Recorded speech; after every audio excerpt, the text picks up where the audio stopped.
بسم اللہ الرحمن الرحیم۔ برکات الدعا حضرت مسیح موعود علیہ الصلاۃ والسلام کی وہ عظیم الشان کتاب ہے جو حضور نے اپریل سن 1893 میں تصنیف فرمائی۔ احباب کی خدمت میں اس کتاب کا ایک ایک لفظ پڑھ کر پیش کیا جا رہا ہے۔ نمونہ دعائے مستجاب۔ انیس ہند میرٹھ اور ہماری پیشگوئی پر اعتراض۔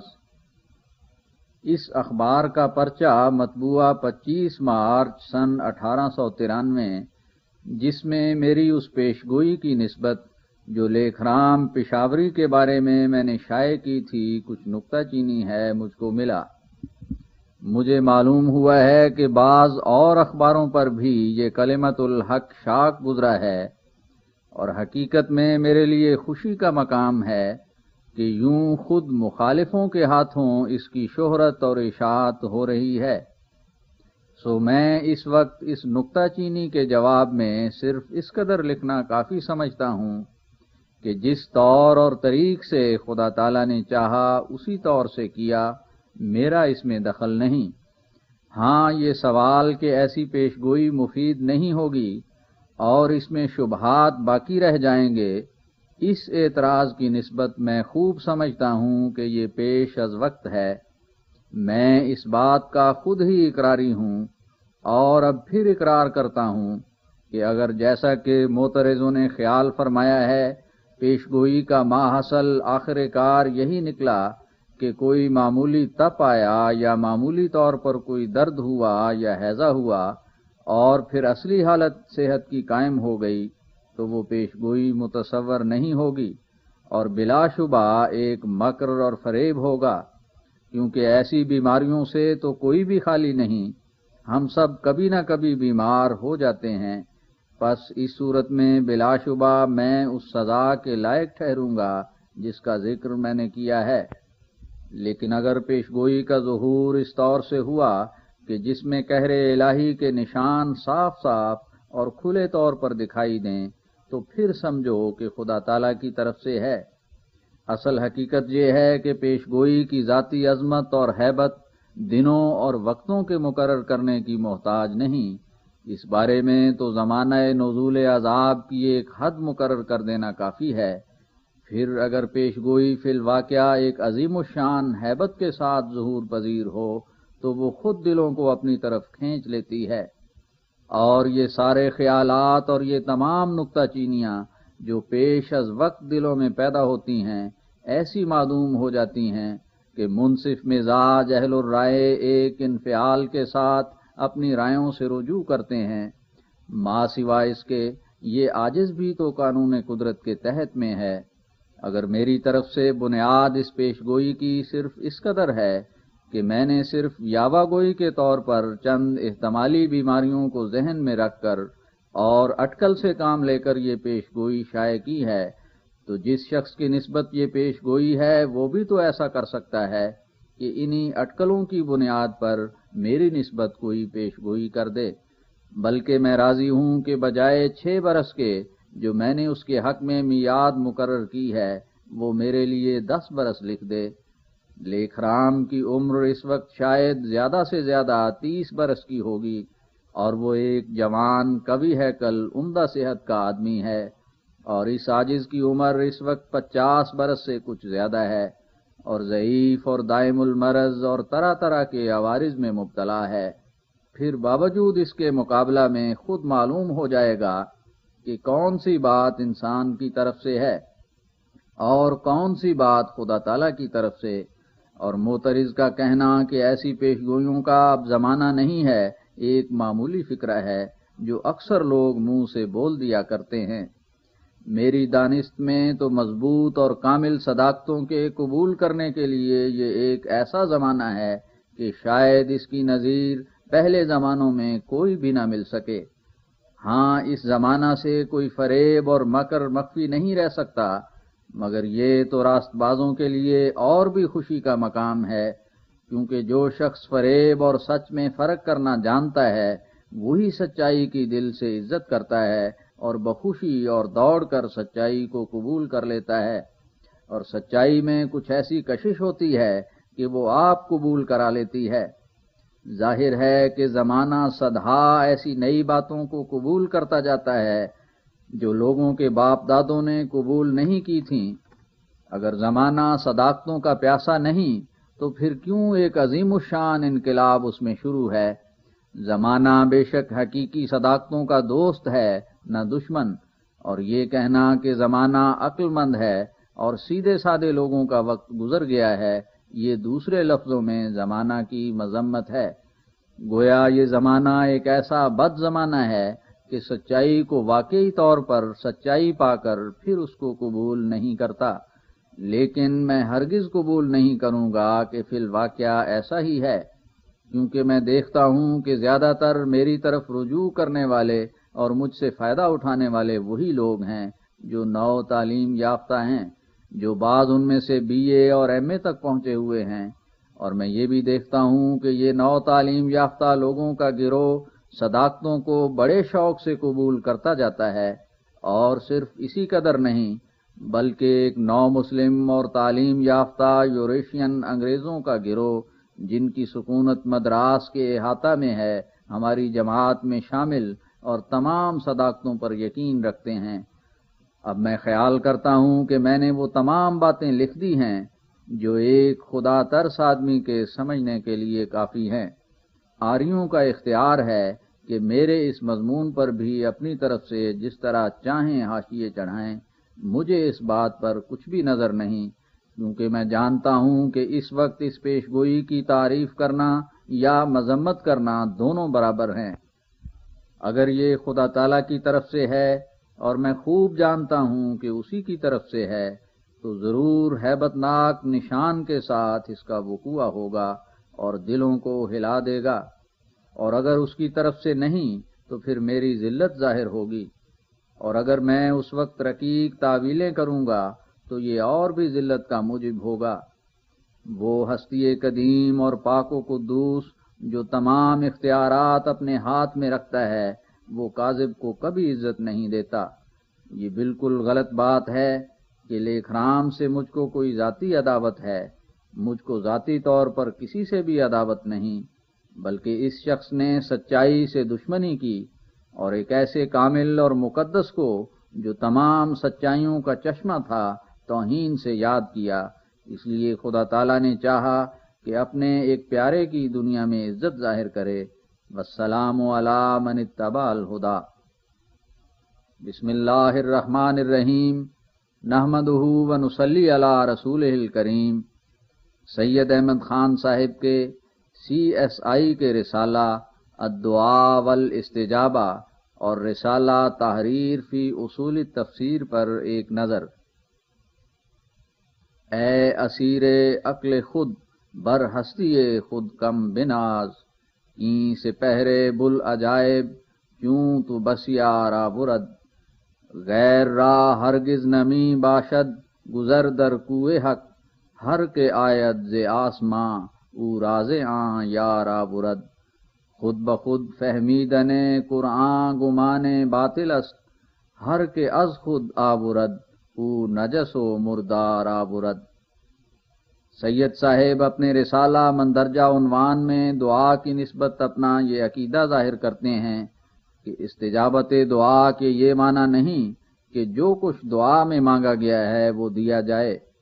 کیونکہ اگر استجابت دعا کے یہی معنی ہوں کہ وہ سوال بہرحال پورا کر دیا جائے تو دو مشکلیں پیش آتی ہیں۔ اول یہ کہ ہزاروں دعائیں نہایت عاجزی اور اضطراری سے کی جاتی ہیں مگر سوال پورا نہیں ہوتا، جس کے یہ معنی ہوتے ہیں کہ دعا قبول نہیں ہوئی، حالانکہ خدا نے استجابت دعا کا وعدہ کیا ہے۔ دوسری یہ کہ جو امور ہونے والے ہیں وہ مقدر ہیں اور جو نہیں ہونے والے وہ بھی مقدر ہیں، ان مقدرات کے برخلاف ہرگز نہیں ہو سکتا۔ پس اگر استجابت دعا کے معنی سوال کا پورا کرنا قرار دیے جائیں تو خدا کا یہ وعدہ کہ ادعونی استجب لکم ان سوالوں پر جن کا ہونا مقدر نہیں ہے صادق نہیں آ سکتا۔ یعنی ان معنوں کی روح سے یہ عام وعدہ استجابت دعا کا باطل ٹھہرے گا، کیونکہ سوالوں کا وہی حصہ پورا کیا جاتا ہے جس کا پورا کیا جانا مقدر ہے، لیکن استجابت دعا کا وعدہ عام ہے جس میں کوئی بھی استثناء نہیں۔ پھر جس حالت میں بعض آیتیں ظاہر کر رہی ہیں کہ جن چیزوں کا دیا جانا مقدر نہیں وہ ہرگز دی نہیں جاتی، اور بعض آیتوں سے یہ ثابت ہوتا ہے کہ کوئی دعا رد نہیں ہوتی اور سب کی سب قبول کی جاتی ہیں، اور نہ صرف اسی قدر بلکہ یہ بھی ثابت ہوتا ہے کہ خدا تعالیٰ نے تمام دعاؤں کے قبول کرنے کا وعدہ کر لیا ہے، جیسا کہ آیت ادعونی استجب لکم سے ظاہر ہے۔ پھر اس تناقض اور تعارض آیات سے بجوز اس کے کیوں کر مخلصی حاصل ہو کہ استجابت دعا سے عبادت کا قبول کرنا مراد لیا جائے، یعنی یہ معنی کیے جائیں کہ دعا ایک عبادت ہے، اور جب وہ دل سے اور خشوع سے اور خضوع سے کی جائے تو اس کے قبول کرنے کا خدا تعالیٰ نے وعدہ فرمایا ہے۔ پس استجابت دعا کی حقیقت بجوز اس کے اور کچھ نہیں کہ وہ دعا ایک عبادت متصور ہو کر اس پر ثواب مترتب ہوتا ہے۔ ہاں، اگر مقدر میں ایک چیز کا ملنا ہے اور اتفاقاً اس کے لیے دعا بھی کی گئی تو وہ چیز مل جاتی ہے، مگر نہ دعا سے بلکہ اس کا ملنا مقدر تھا۔ اور دعا میں بڑا فائدہ یہ ہے کہ جب دعا کرنے کے وقت خدا کی عظمت اور بے انتہا قدرت کا خیال اپنے دل میں جمایا جاتا ہے تو وہ خیال حرکت میں آ کر ان تمام خیالات پر جس سے اضطرار پیدا ہوا ہے غالب ہو جاتا ہے، اور انسان کو صبر اور استقلال پیدا ہو جاتا ہے، اور ایسی کیفیت کا دل میں پیدا ہو جانا لازمہ عبادت ہے، اور یہی دعا کا مستجاب ہونا ہے۔ پھر سید صاحب اپنے رسالہ کے آخر میں لکھتے ہیں کہ جو لوگ حقیقت دعا سے ناواقف اور جو حکمت اس میں ہے اس سے بے خبر ہیں، وہ کہہ سکتے ہیں کہ یہ امر مسلم ہے کہ جو مقدر نہیں ہے وہ نہیں ہونے کا، تو دعا سے کیا فائدہ ہے؟ یعنی جب کہ مقدر بہرحال مل رہے گا، خواہ دعا کرو یا نہ کرو، اور جس کا ملنا مقدر نہیں اس کے لیے ہزاروں دعائیں کیے جاؤ کچھ فائدہ نہیں، تو پھر دعا کرنا ایک امر عبث ہے۔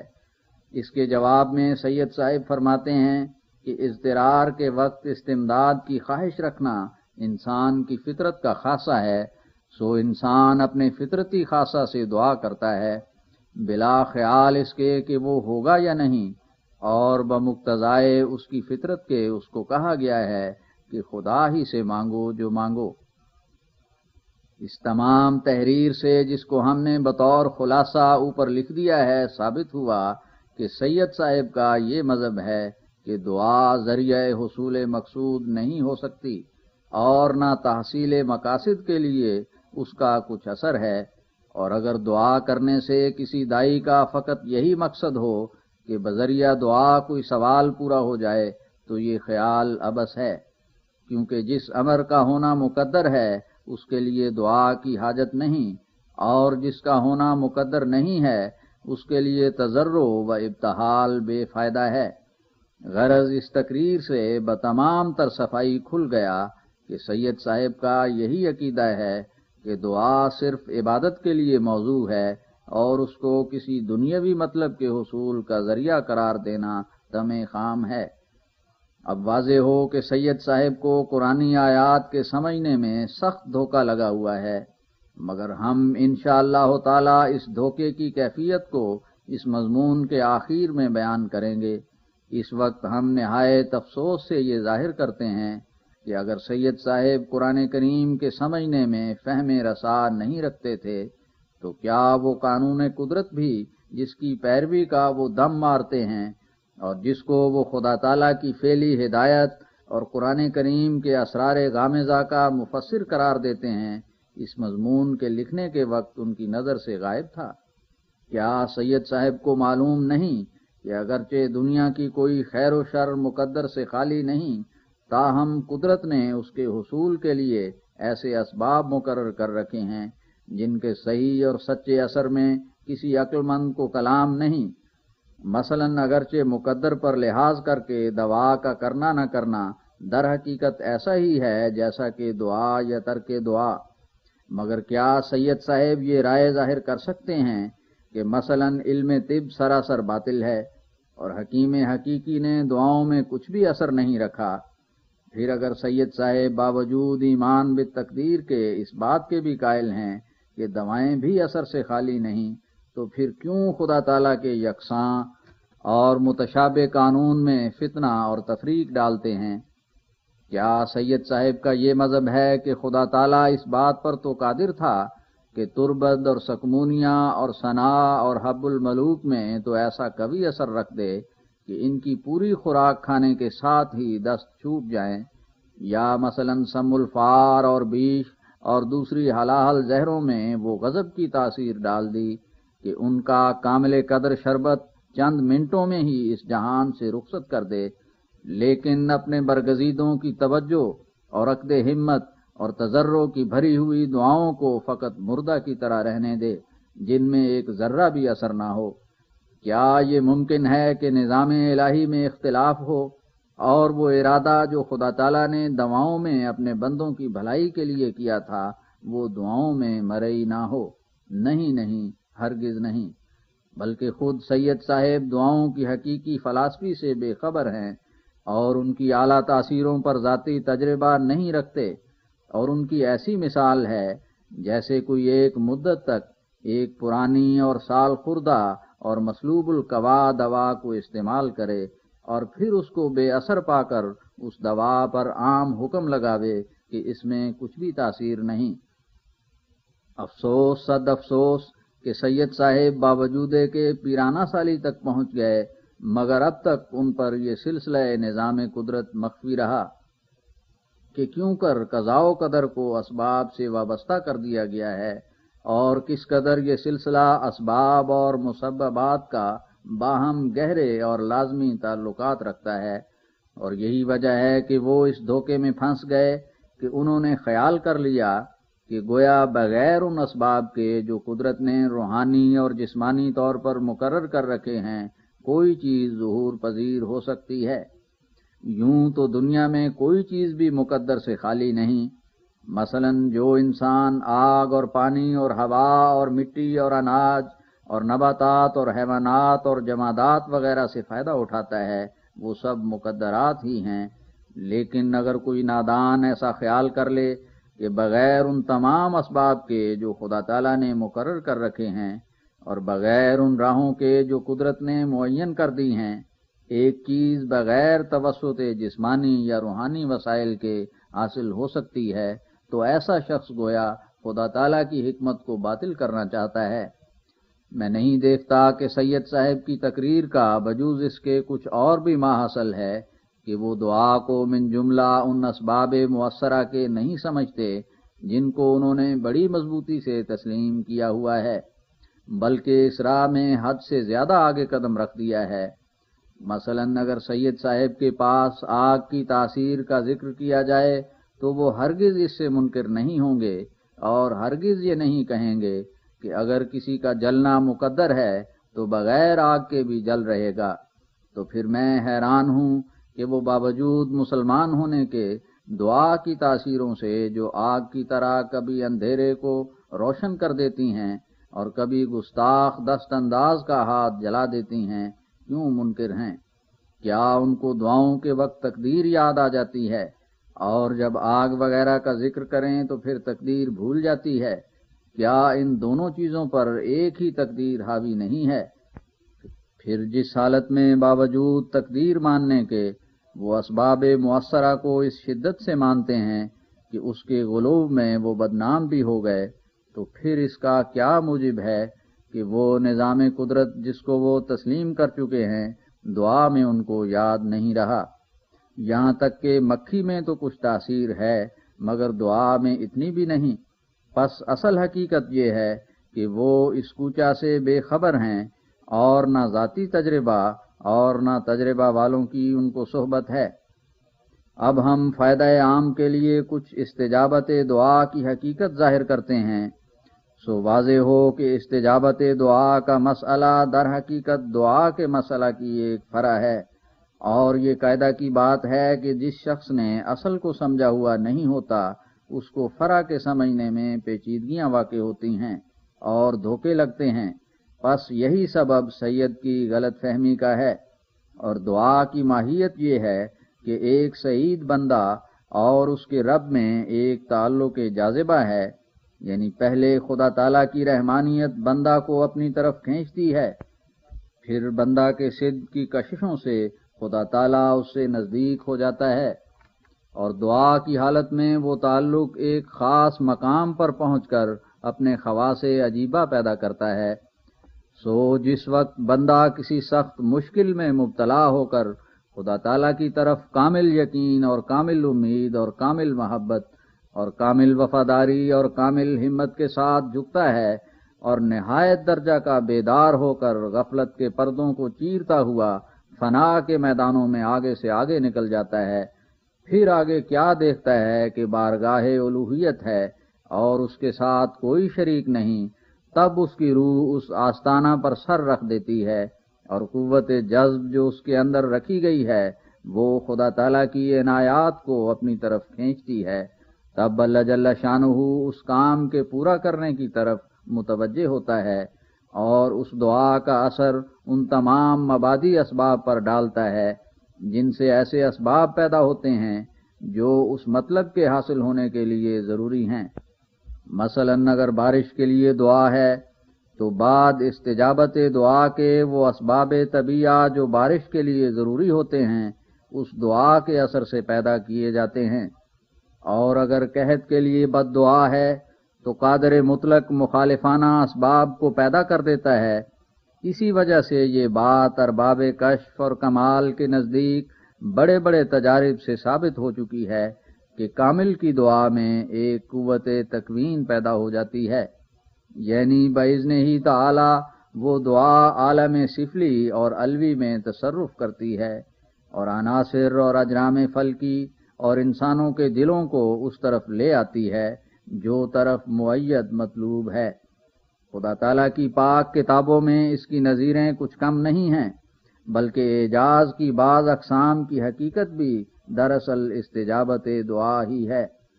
اور جس قدر ہزاروں معجزات انبیاء سے ظہور میں آئے ہیں یا جو کچھ کے اولیاء ان دنوں تک عجائب کرامات دکھلاتے رہے اس کا اصل اور منبع یہی دعا ہے. اور اکثر دعاؤں کے اثر سے ہی طرح طرح کے خوارق قدرت قادر کا تماشا دکھلا رہے ہیں. وہ جو عرب کے بیابانی ملک میں ایک عجیب ماجرا گزرا کہ لاکھوں مردے تھوڑے دنوں میں زندہ ہو گئے اور پشتوں کے بگڑے ہوئے الہی رنگ پکڑ گئے اور آنکھوں کے اندھے بینا ہوئے اور گونگوں کی زبان پر الہی معارف جاری ہوئے، اور دنیا میں یک دفعہ ایک ایسا انقلاب پیدا ہوا کہ نہ پہلے اس سے کسی آنکھ نے دیکھا اور نہ کسی کان نے سنا. کچھ جانتے ہو کہ وہ کیا تھا؟ وہ ایک فانی فی اللہ کی اندھیری راتوں کی دعائیں ہی تھیں جنہوں نے دنیا میں شور مچا دیا اور وہ عجائب باتیں دکھلائیں کہ جو اس امی بے کس سے محالات کی طرح نظر آتی تھیں. اللہم صلی وسلم وبارک علیہ وآلہ بعدد ہمہ وغمہ وحزنہ لہذہ الامت وانزل علیہ انوار رحمتک الی الابد. اور میں اپنے ذاتی تجربہ سے بھی دیکھ رہا ہوں کہ دعاؤں کی تاثیر آب و آتش کی تاثیر سے بڑھ کر ہے، بلکہ اسباب طبیعہ کے سلسلہ میں کوئی چیز ایسی عظیم التاثیر نہیں جیسی کہ دعا ہے. اور اگر یہ شبہ ہو کہ بعض دعائیں خطا جاتی ہیں اور ان کا کچھ اثر معلوم نہیں ہوتا تو میں کہتا ہوں کہ یہی حال دواؤں کا بھی ہے. کیا دواؤں نے موت کا دروازہ بند کر دیا ہے یا ان کا خطا جانا غیر ممکن ہے؟ مگر کیا باوجود اس بات کے کہ کوئی ان کی تاثیر سے انکار کر سکتا ہے؟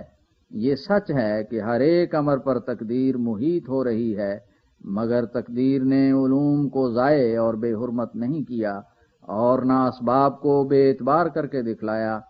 بلکہ اگر غور کر کے دیکھو تو یہ جسمانی اور روحانی اسباب بھی تقدیر سے باہر نہیں ہیں. مثلا اگر ایک بیمار کی تقدیر نیک ہو تو اسباب تقدیر علاج پورے طور پر میسر آ جاتے ہیں، اور جسم کی حالت بھی ایسے درجہ پر ہوتی ہے کہ وہ ان سے نفع اٹھانے کے لیے مستعد ہوتا ہے، تب دوا نشانہ کی طرح جا کر اثر کرتی ہے۔ یہی قاعدہ دعا کا بھی ہے، یعنی دعا کے لیے بھی تمام اسباب و شرائط قبولیت اسی جگہ جمع ہوتے ہیں جہاں ارادہ الہی اس کے قبول کرنے کا ہے۔ خدا تعالیٰ نے اپنے نظام جسمانی اور روحانی کو ایک ہی سلسلہ مؤثرات اور متاثرات میں باندھ رکھا ہے۔ بس سید صاحب کی سخت غلطی ہے کہ وہ نظام جسمانی کا تو اقرار کرتے ہیں مگر نظام روحانی سے منکر ہو بیٹھے ہیں۔ بالآخر میں یہ کہنا ضروری سمجھتا ہوں کہ اگر سید صاحب اپنے اس غلط خیال سے توبہ نہ کریں اور یہ کہیں کہ دعاؤں کے اثر کا ثبوت کیا ہے، تو میں ایسی غلطیوں کے نکالنے کے لیے مامور ہوں۔ میں وعدہ کرتا ہوں کہ اپنی بعض دعاؤں کی قبولیت سے پیش از وقت سید صاحب کو اطلاع دوں گا، اور نہ صرف اطلاع بلکہ چھپوا دوں گا، مگر سید صاحب ساتھ ہی یہ بھی اقرار کریں کہ وہ بات ثابت ہو جانے میرے دعویٰ کے اپنے اس خیال سے رجوع کریں گے۔ سید صاحب کا یہ قول ہے کہ گویا قرآن کریم میں خدا تعالیٰ نے تمام دعاؤں کے قبول کرنے کا وعدہ فرمایا ہے، حالانکہ تمام دعائیں قبول نہیں ہوتیں۔ یہ ان کی سخت غلط فہمی ہے، اور یہ آیت ادعونی استجب لکم ان کے مدعا کو کچھ بھی فائدہ نہیں پہنچا سکتی، کیونکہ یہ دعا جو آیت ادعونی استجب لکم میں بطور امر کے بجا لانے کے لیے فرمائی گئی ہے، اس سے مراد معمولی دعائیں نہیں ہیں، بلکہ وہ عبادت ہے جو انسان پر فرض کی گئی ہے، کیونکہ امر کا صیغہ یہاں فرضیت پر دلالت کرتا ہے، اور ظاہر ہے کہ کل دعائیں فرض میں داخل نہیں ہیں، بلکہ بعض جگہ اللہ جل شانہ نے صابرین کی تعریف کی ہے جو انا للہ پر کفایت کرتے ہیں۔ اور اس دعا کی فرضیت پر بڑا قرینہ یہ ہے کہ صرف امر پر ہی کفایت نہیں کی گئی، بلکہ اس کو عبادت کے لفظ سے یاد کر کے بحالت نافرمانی عذاب جہنم کی وعید اس کے ساتھ لگا دی گئی ہے۔ اور ظاہر ہے کہ دوسری دعاؤں میں یہ وعید نہیں، بلکہ بعض اوقات انبیاء علیہم الصلاۃ والسلام کو دعا مانگنے پر زجر و توبیخ کی گئی ہے، چنانچہ انی اعوذ کا ان تکون من الجاہلین اس پر شاہد ہے۔ اس سے صاف ظاہر ہے کہ اگر ہر دعا عبادت ہوتی تو حضرت نوح علیہ السلام کو لا تسألنے کا تازیانہ کیوں لگایا جاتا ہے؟ اور بعض اوقات اولیاء اور انبیاء دعا کرنے کو سوء ادب سمجھتے رہے ہیں، اور صلحاء نے ایسی دعاؤں میں استفتاء قلب پر عمل کیا ہے، یعنی اگر مصیبت کے وقت دل نے دعا کرنے کا فتویٰ دیا تو دعا کی طرف متوجہ ہوئے، اور اگر صبر کے لیے فتویٰ دیا تو پھر صبر کیا اور دعا سے منہ پھیر لیا۔ ماں سوا اس کے اللہ تعالیٰ نے دوسری دعاؤں میں قبول کرنے کا وعدہ نہیں کیا، بلکہ صاف فرما دیا ہے کہ چاہوں تو قبول کروں اور چاہوں تو رد کروں، جیسا کہ یہ آیت قرآن کی صاف بتلا رہی ہے، اور وہ یہ ہے بل ایاہ تدعونا فیکشف ما تدعون الیہ ان شاء۔ اور اگر ہم تنزلاً مان بھی لیں کہ اس مقام میں لفظ ادعو سے عام طور پر دعا ہی مراد ہے، تو ہم اس بات کے ماننے سے چارہ نہیں دیکھتے کہ یہاں دعا سے وہ دعا مراد ہے جو بجمیع شرائط ہو، اور تمام شرائط کو جمع کر لینا انسان کے اختیار میں نہیں جب تک توفیق ازلی یاور نہ ہو۔ اور یہ بھی یاد رہے کہ دعا کرنے میں صرف تضرع کافی نہیں ہے، بلکہ تقویٰ اور طہارت اور راست گوئی اور کامل یقین اور کامل محبت اور کامل توجہ، اور یہ کہ جو شخص اپنے لیے دعا کرتا ہے یا جس کے لیے دعا کی گئی ہے اس کی دنیا اور آخرت کے لیے اس بات کا حاصل ہونا خلاف مصلحت الہی بھی نہ ہو، کیونکہ بسا اوقات دعا میں اور شرائط تو سب جمع ہو جاتے ہیں، مگر جس چیز کو مانگا گیا ہے وہ عند اللہ سائل کے لیے خلاف مصلحت الہی ہوتی ہے اور اس کے پورا کرنے میں خیر نہیں ہوتی۔ مثلاً اگر کسی ماں کا پیارا بچہ بہت الہا اور رونے سے یہ چاہے کہ وہ آگ کا ٹکڑا یا سانپ کا بچہ اس کے ہاتھ میں پکڑا دے، یا ایک زہر جو بظاہر خوبصورت معلوم ہوتی ہے اس کو کھلا دے تو یہ سوال اس بچہ کا ہرگز اس کی ماں پورا نہ کرے گی، اور اگر پورا کر دے وے اور اتفاقاً بچہ کی جان بچ جاوے لیکن کوئی عضو اس کا بیکار ہو جاوے تو بلوغ کے بعد وہ بچہ اپنی اس احمق والدہ کا سخت شاکی ہوگا۔ اور بجوز اس کے اور بھی کئی شرائط ہیں کہ جب تک وہ تمام جمع نہ ہوں اس وقت تک دعا کو دعا نہیں کہہ سکتے، اور جب تک کسی دعا میں پوری روحانیت داخل نہ ہو اور جس کے لیے دعا کی گئی ہے اور جو دعا کرتا ہے ان میں استعداد قریبہ پیدا نہ ہو، تب تک توقع اثر دعا امید موہوم ہے، اور جب تک ارادہ الہی قبولیت دعا کے متعلق نہیں ہوتا تب تک یہ تمام شرائط جمع نہیں ہوتیں اور ہمتیں پوری توجہ سے قاصر رہتی ہیں۔ سید صاحب اس بات کو بھی مانتے ہیں کہ دار آخرت کی سعادتیں اور نعمتیں اور لذتیں اور راحتیں جن کی نجات سے تعبیر کی گئی ہے ایمان اور ایمانی دعاؤں کا نتیجہ ہیں۔ پھر جب کہ یہ حال ہے تو سید صاحب کو ماننا پڑا کہ بلا شبہ ایک مومن کی دعائیں اپنے اندر اثر رکھتی ہیں اور آفات کے دور ہونے اور مرادات کے حاصل ہونے کا موجب ہو جاتی ہیں، کیونکہ اگر موجب نہیں ہو سکتی تو پھر کیا وجہ کہ قیامت میں موجب ہو جائیں گی۔ سوچو اور خوب سوچو کہ اگر در حقیقت دعا ایک بے تاثیر چیز ہے اور دنیا میں کسی آفت کے دور ہونے کا موجب نہیں ہو سکتی تو کیا وجہ کہ قیامت کو موجب ہو جائے گی۔ یہ بات تو نہایت صاف ہے کہ اگر ہماری دعاؤں میں آفات سے بچنے کے لیے در حقیقت کوئی تاثیر ہے تو وہ تاثیر اس دنیا میں بھی ظاہر ہونی چاہیے تا ہمارا یقین بڑھے اور امید بڑھے اور تا آخرت کی نجات کے لیے ہم زیادہ سرگرمی سے دعائیں کریں۔ اور اگر در حقیقت دعا کچھ چیز نہیں صرف پیشانی کا نوشتہ پیش آنا ہے تو جیسا دنیا کی آفات کے لیے بقول سید صاحب کے دعا ابس ہے اسی طرح آخرت کے لیے بھی ابس ہوگی اور اس پر امید رکھنا طمع خام۔ اب میں اس بارے میں زیادہ لکھنا نہیں چاہتا کیونکہ ناظرین با انصاف میرے اس بیان کو غور سے پڑھ کر سمجھ سکتے ہیں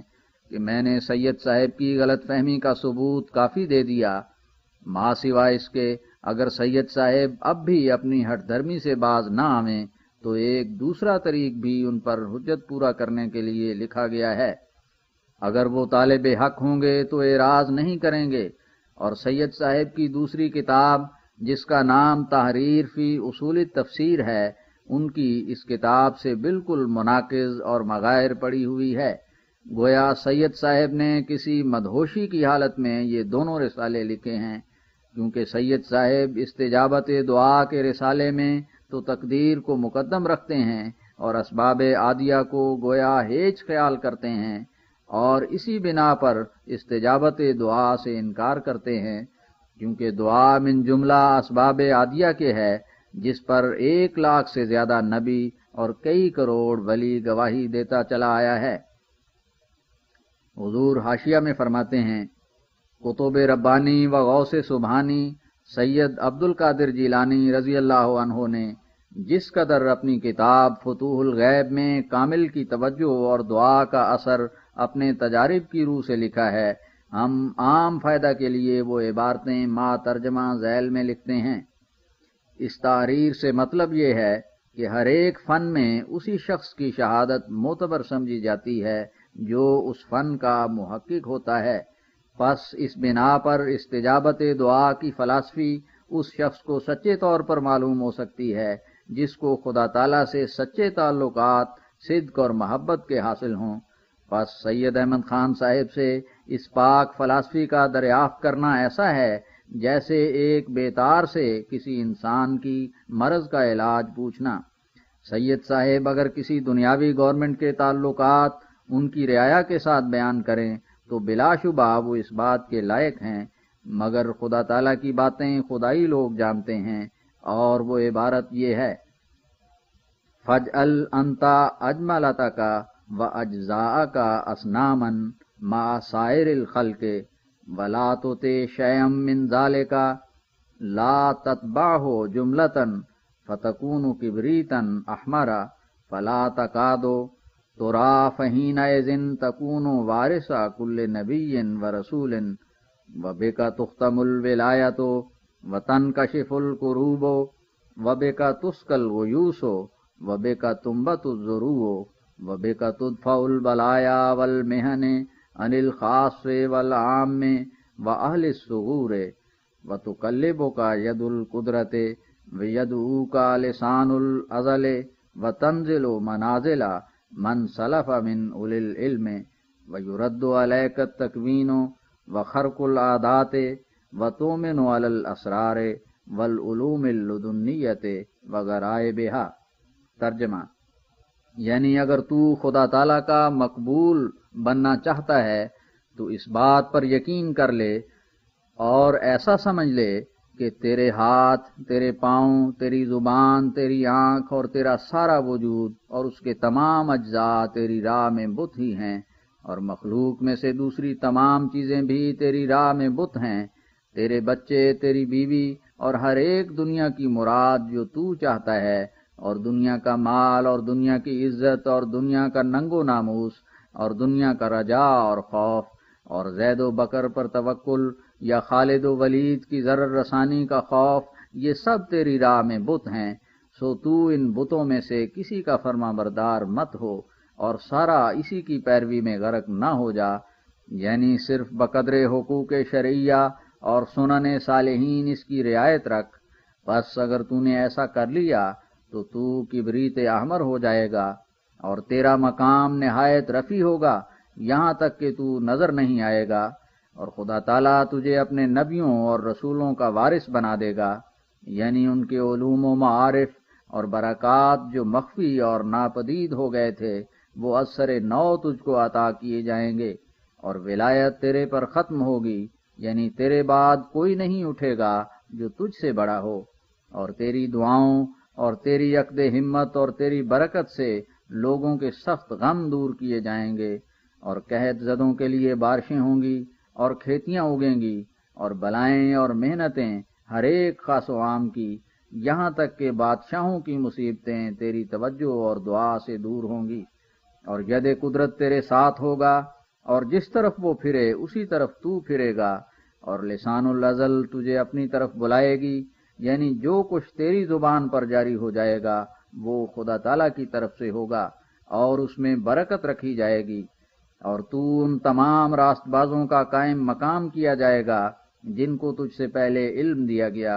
اور تکوین تیرے پر رد کی جائے گی، یعنی تیری دعا اور تیری توجہ عالم میں تصرف کرے گی، اور پھر اگر تو معدوم کو موجود کرنا یا موجود کو معدوم کرنا چاہے گا تو وہی ہو جائے گا،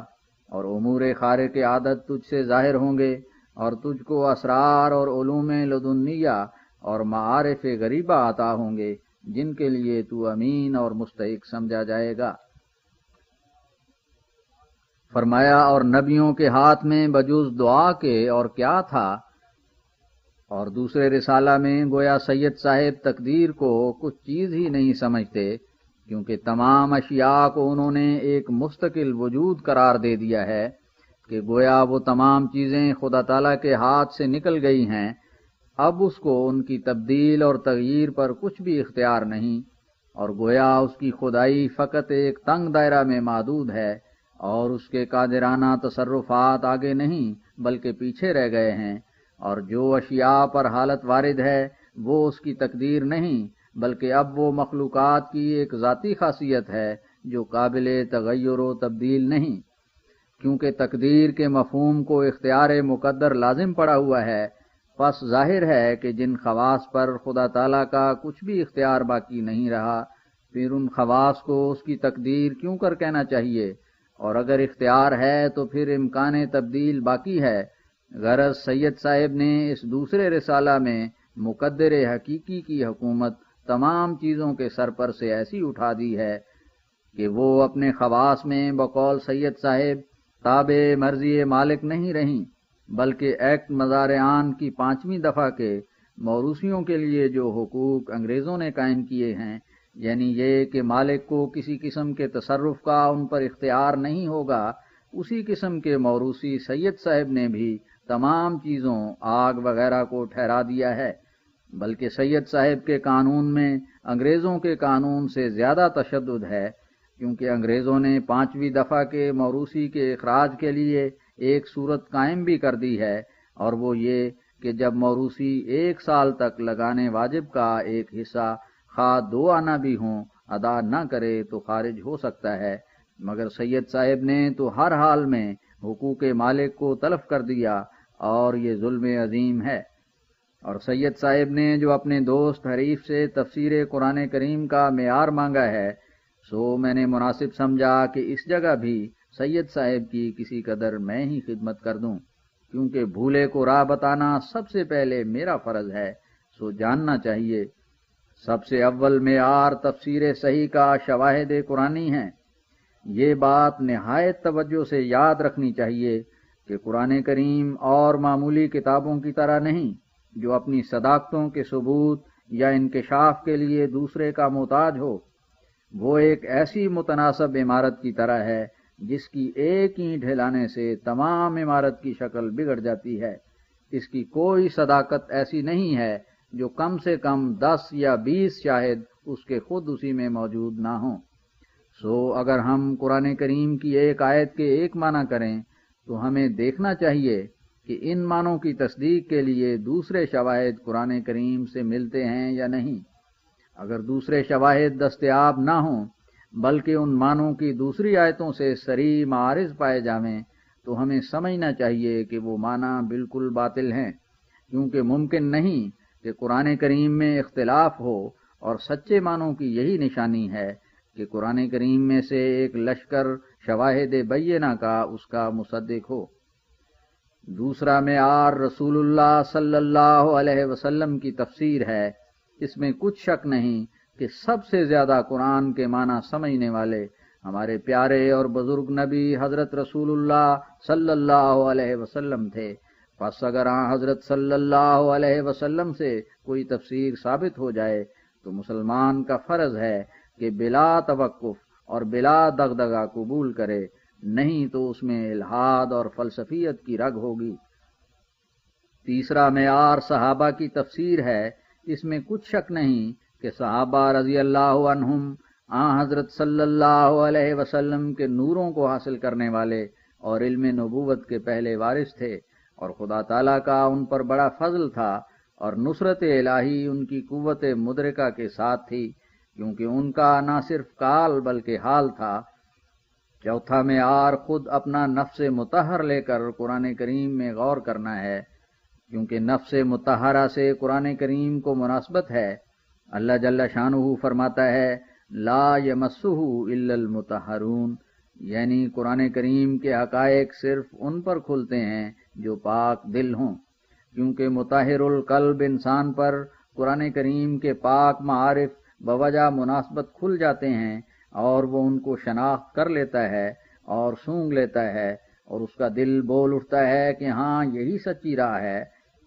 اور اس کا نور قلب سچائی کی پرکھ کے لیے ایک عمدہ معیار ہوتا ہے۔ پس جب تک انسان صاحب حال نہ ہو اور اس تنگ راہ سے گزرنے والا نہ ہو جس سے انبیاء علیہم السلام گزرے ہیں، تب تک مناسب ہے کہ گستاخی اور تکبر کی جہت سے مفسر قرآن نہ بن بیٹھے، ورنہ وہ تفسیر بالرائے ہوگی جس سے نبی علیہ السلام نے منع فرمایا ہے، اور کہا ہے کہ من فسر القرآن برأیت فاصاب فقد اخطأ، یعنی جس نے صرف اپنی رائے سے قرآن کریم کی تفسیر کی اور اپنے خیال میں اچھی کی، تب بھی اس نے بری تفسیر کی۔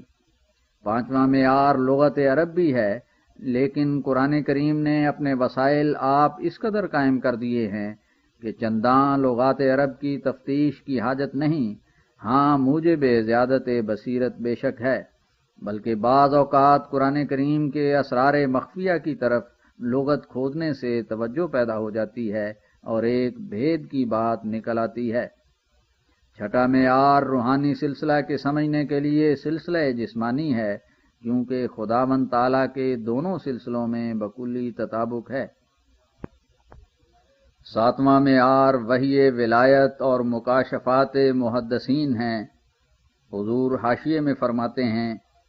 سید صاحب نے اپنی کتاب میں وحی کو معیار صداقت نہیں ٹھہرایا اور نہ ٹھہرانا چاہتے ہیں۔ اس کی وجہ یہ معلوم ہوتی ہے کہ وحی کو خواہ وہ وحی نبوت ہو یا وحی ولایت نظر عزت سے نہیں دیکھتے، بلکہ اس کو صرف ملکہ فطرت خیال کرتے ہیں۔ سو ان کی رائے کی نسبت بھی اس جگہ کسی قدر بیان کرنا قرین مصلحت ہے۔ سو واضح ہو کہ سید صاحب کی یہ بڑی غلطی اور سخت فتنہ انداز اور حق سے دور ڈالنے والی رائے ہے کہ وحی اللہ کو صرف ملکہ فطرت خیال کرتے ہیں۔ یہ بات ظاہر ہے کہ انسان کی فطرت میں کئی قسم کے ملکات ہوتے ہیں، اور تمام ملکات اس قسم کے ہیں کہ ایک کی طرز اور وضع دوسرے کی طرز اور وضع پر شاہد ہے۔ مثلا بعض کی فطرت علم حساب اور ہندسہ سے ایک مناسبت رکھتی ہے، اور بعض کی علم طب سے، اور بعض کی علم منطق اور کلام سے، لیکن خود بخود یہ استعداد مخفیہ کسی کو محاسب اور مہندس یا طبیب اور منطقی نہیں بنا سکتی، بلکہ ایسا شخص تعلیمی استاد کا محتاج ہوتا ہے، اور پھر دانا استاد جب اس شخص کی طبیعت کو ایک خاص علم سے مناسبت دیکھتا ہے تو اس کے پڑھنے کی اس کو رغبت دیتا ہے۔ اس کے مناسب یہ شعر ہے کہ ہر کسیرا بہر کارے ساختند، میل تبش اندراں انداختند۔ اس تعلیم یابی کے بعد وہ ملکہ جو تخم کی طرح چھپا ہوا تھا بھڑک اٹھتا ہے،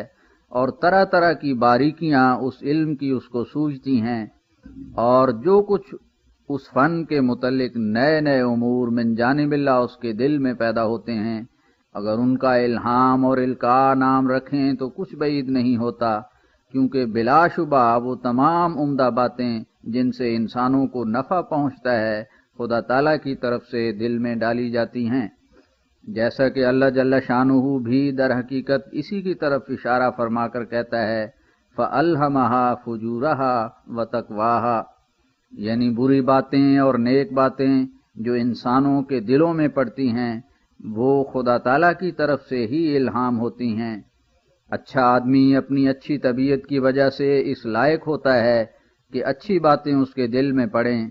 اور برا آدمی اپنی بری طبیعت کی وجہ سے اس لائق ٹھہرتا ہے کہ برے خیالات اور بد اندیشی کی تجویزیں اس کے دل میں پیدا ہوتی رہیں،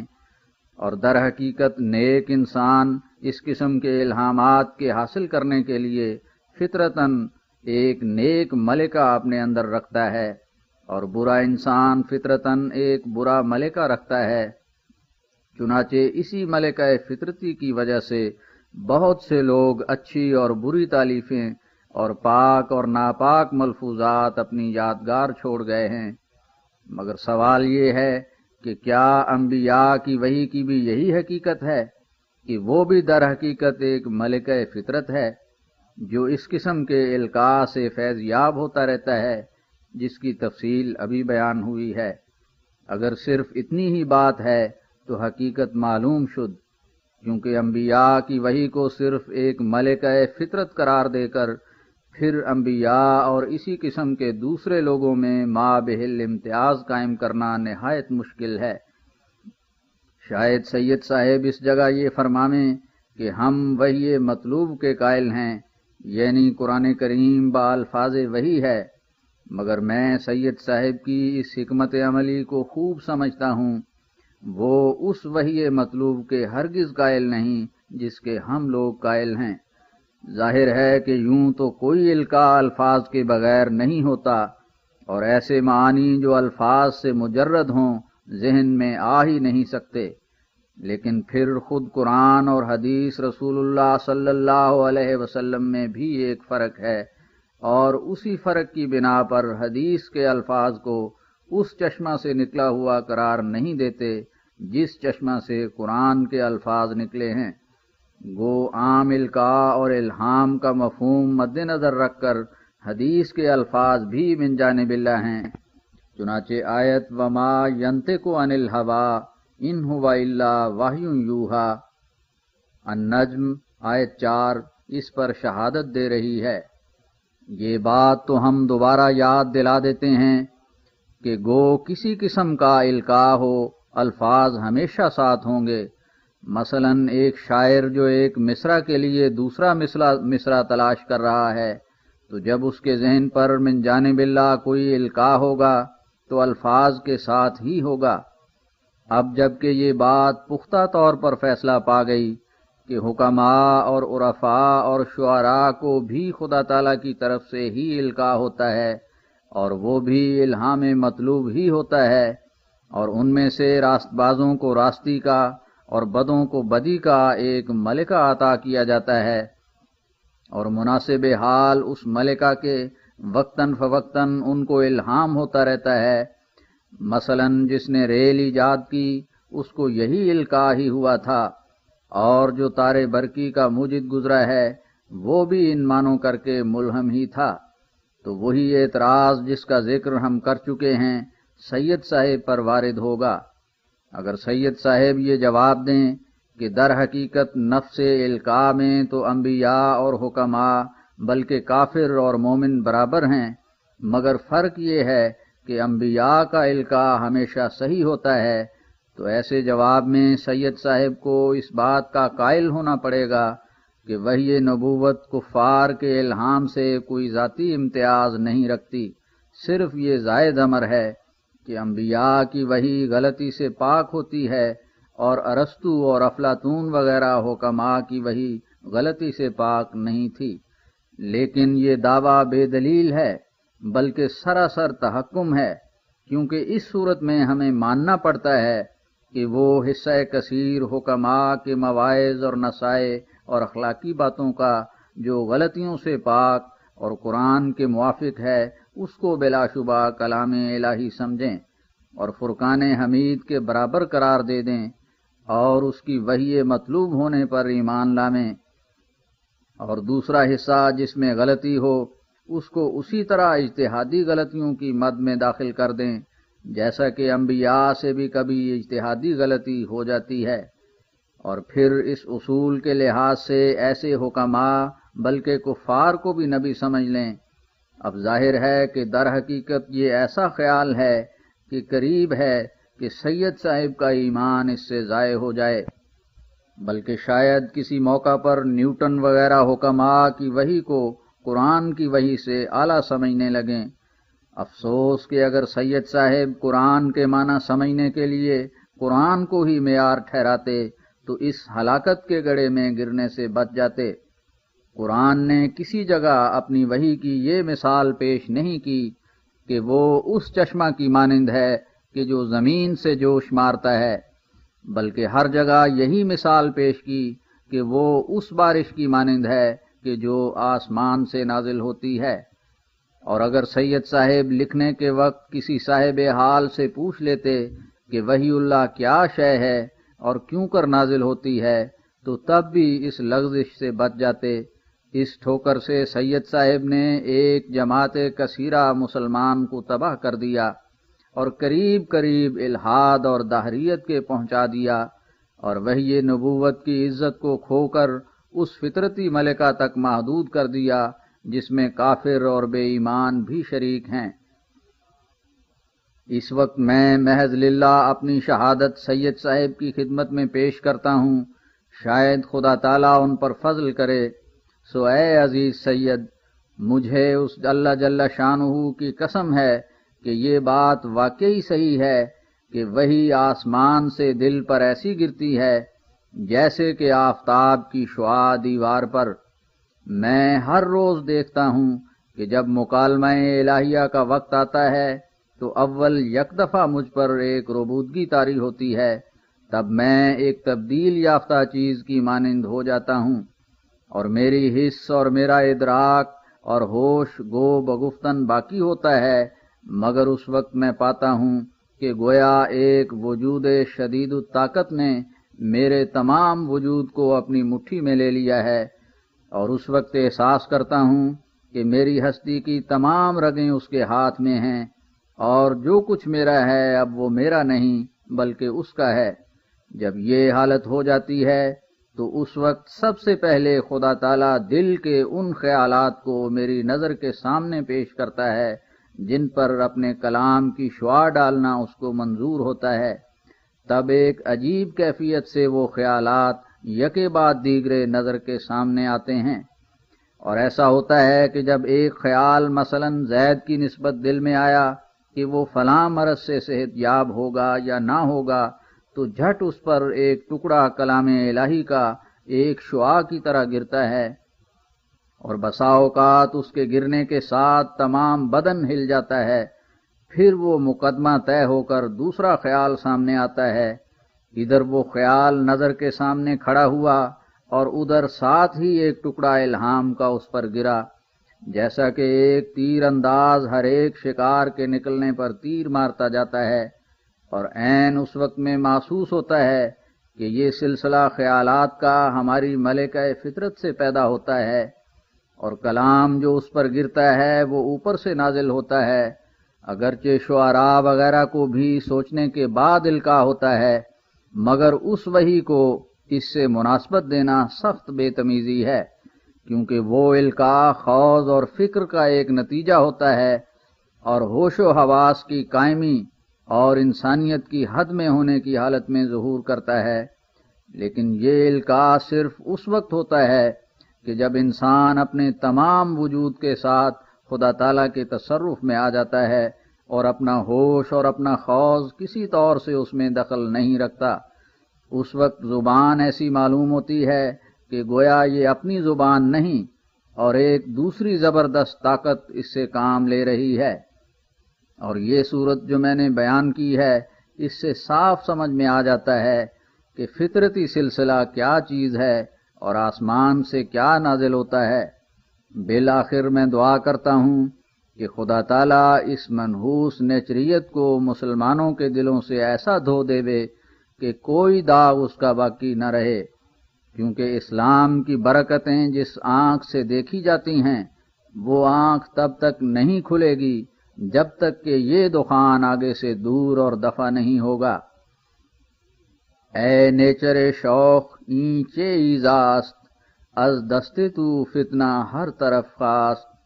آنکس کے رہے کجت پسندید، دیگر نگزید جانب راست، لیکن چونز غور و فکر بھی نیم، از ماست مصیبت کے برماست، متروک شدست درس فرقاں، زان روز ہجوم این بلا ہاست، نیچر نبا اصل خیش بدبود، دین گم شد و نور عقل ہا کاست، بر قطرہ نگوں شدند یک بار، رو تافتہ زان طرف کے دریاست، بر جنت و حشر و نشر خندند، کیں قصہ بعید از خرد ہاست، کیوں ذکر فرشتگاں بباید، گویند خلاف عقل داناست، اے سید سر گروہ این قوم، ہوشدار کہ پائے تو نہ برجاست، پیران سر این چے در سر افتاد، رو توبہ کن این نہ رہے تقواست، ترسم کے بدیں کے آس یک روز، گوئی کہ خدا خیال بے جاست، اے خواجہ برو کہ فکر انسان، در کار خدا ز نوع سوداست، آخر ز کے آس ہا چے خیزد، بنشیں کہ نہ جائے شور و غوغاست، اے بندہ بصیرت از خدا خواہ، اسرار خدا نہ خانے یغماست۔ فرمایا اور یہ معیار گویا تمام معیاروں پر حاوی ہے، کیونکہ صاحب وحی محدثیت اپنے نبی مطبوع کا پورا ہم رنگ ہوتا ہے، اور بغیر نبوت اور تجدید احکام کے وہ سب باتیں اس کو دی جاتی ہیں جو نبی کو دی جاتی ہیں، اور اس پر یقینی طور پر سچی تعلیم ظاہر کی جاتی ہے، اور نہ صرف اس قدر بلکہ اس پر وہ سب امور بطور انعام و اکرام کے وارد ہو جاتے ہیں جو نبی مطبوع پر وارد ہوتے ہیں۔ سو اس کا بیان محض اٹکلیں نہیں ہوتی، بلکہ وہ دیکھ کر کہتا ہے اور سن کر بولتا ہے، اور یہ راہ اس امت کے لیے کھلی ہے۔ ایسا ہرگز نہیں ہو سکتا کہ وارث حقیقی کوئی نہ رہے، اور ایک شخص جو دنیا کا کیڑا اور دنیا کے جاہ و جلال اور ننگ و ناموس میں مبتلا ہے، وہی وارث علم نبوت ہو۔ کیونکہ خدا تعالیٰ وعدہ کر چکا ہے کہ بجوز مطہرین کے علم نبوت کسی کو نہیں دیا جائے گا، بلکہ یہ تو اس پاک علم سے بازی کرنا ہے کہ ہر ایک شخص باوجود اپنی آلودہ حالت کے وارث النبی ہونے کا دعویٰ کرے، اور یہ بھی ایک سخت جہالت ہے کہ ان وارثوں کے وجود سے انکار کیا جائے اور یہ اعتقاد رکھا جائے کہ اسرار نبوت کو اب صرف بطور ایک گزشتہ قصہ کے تسلیم کرنا چاہیے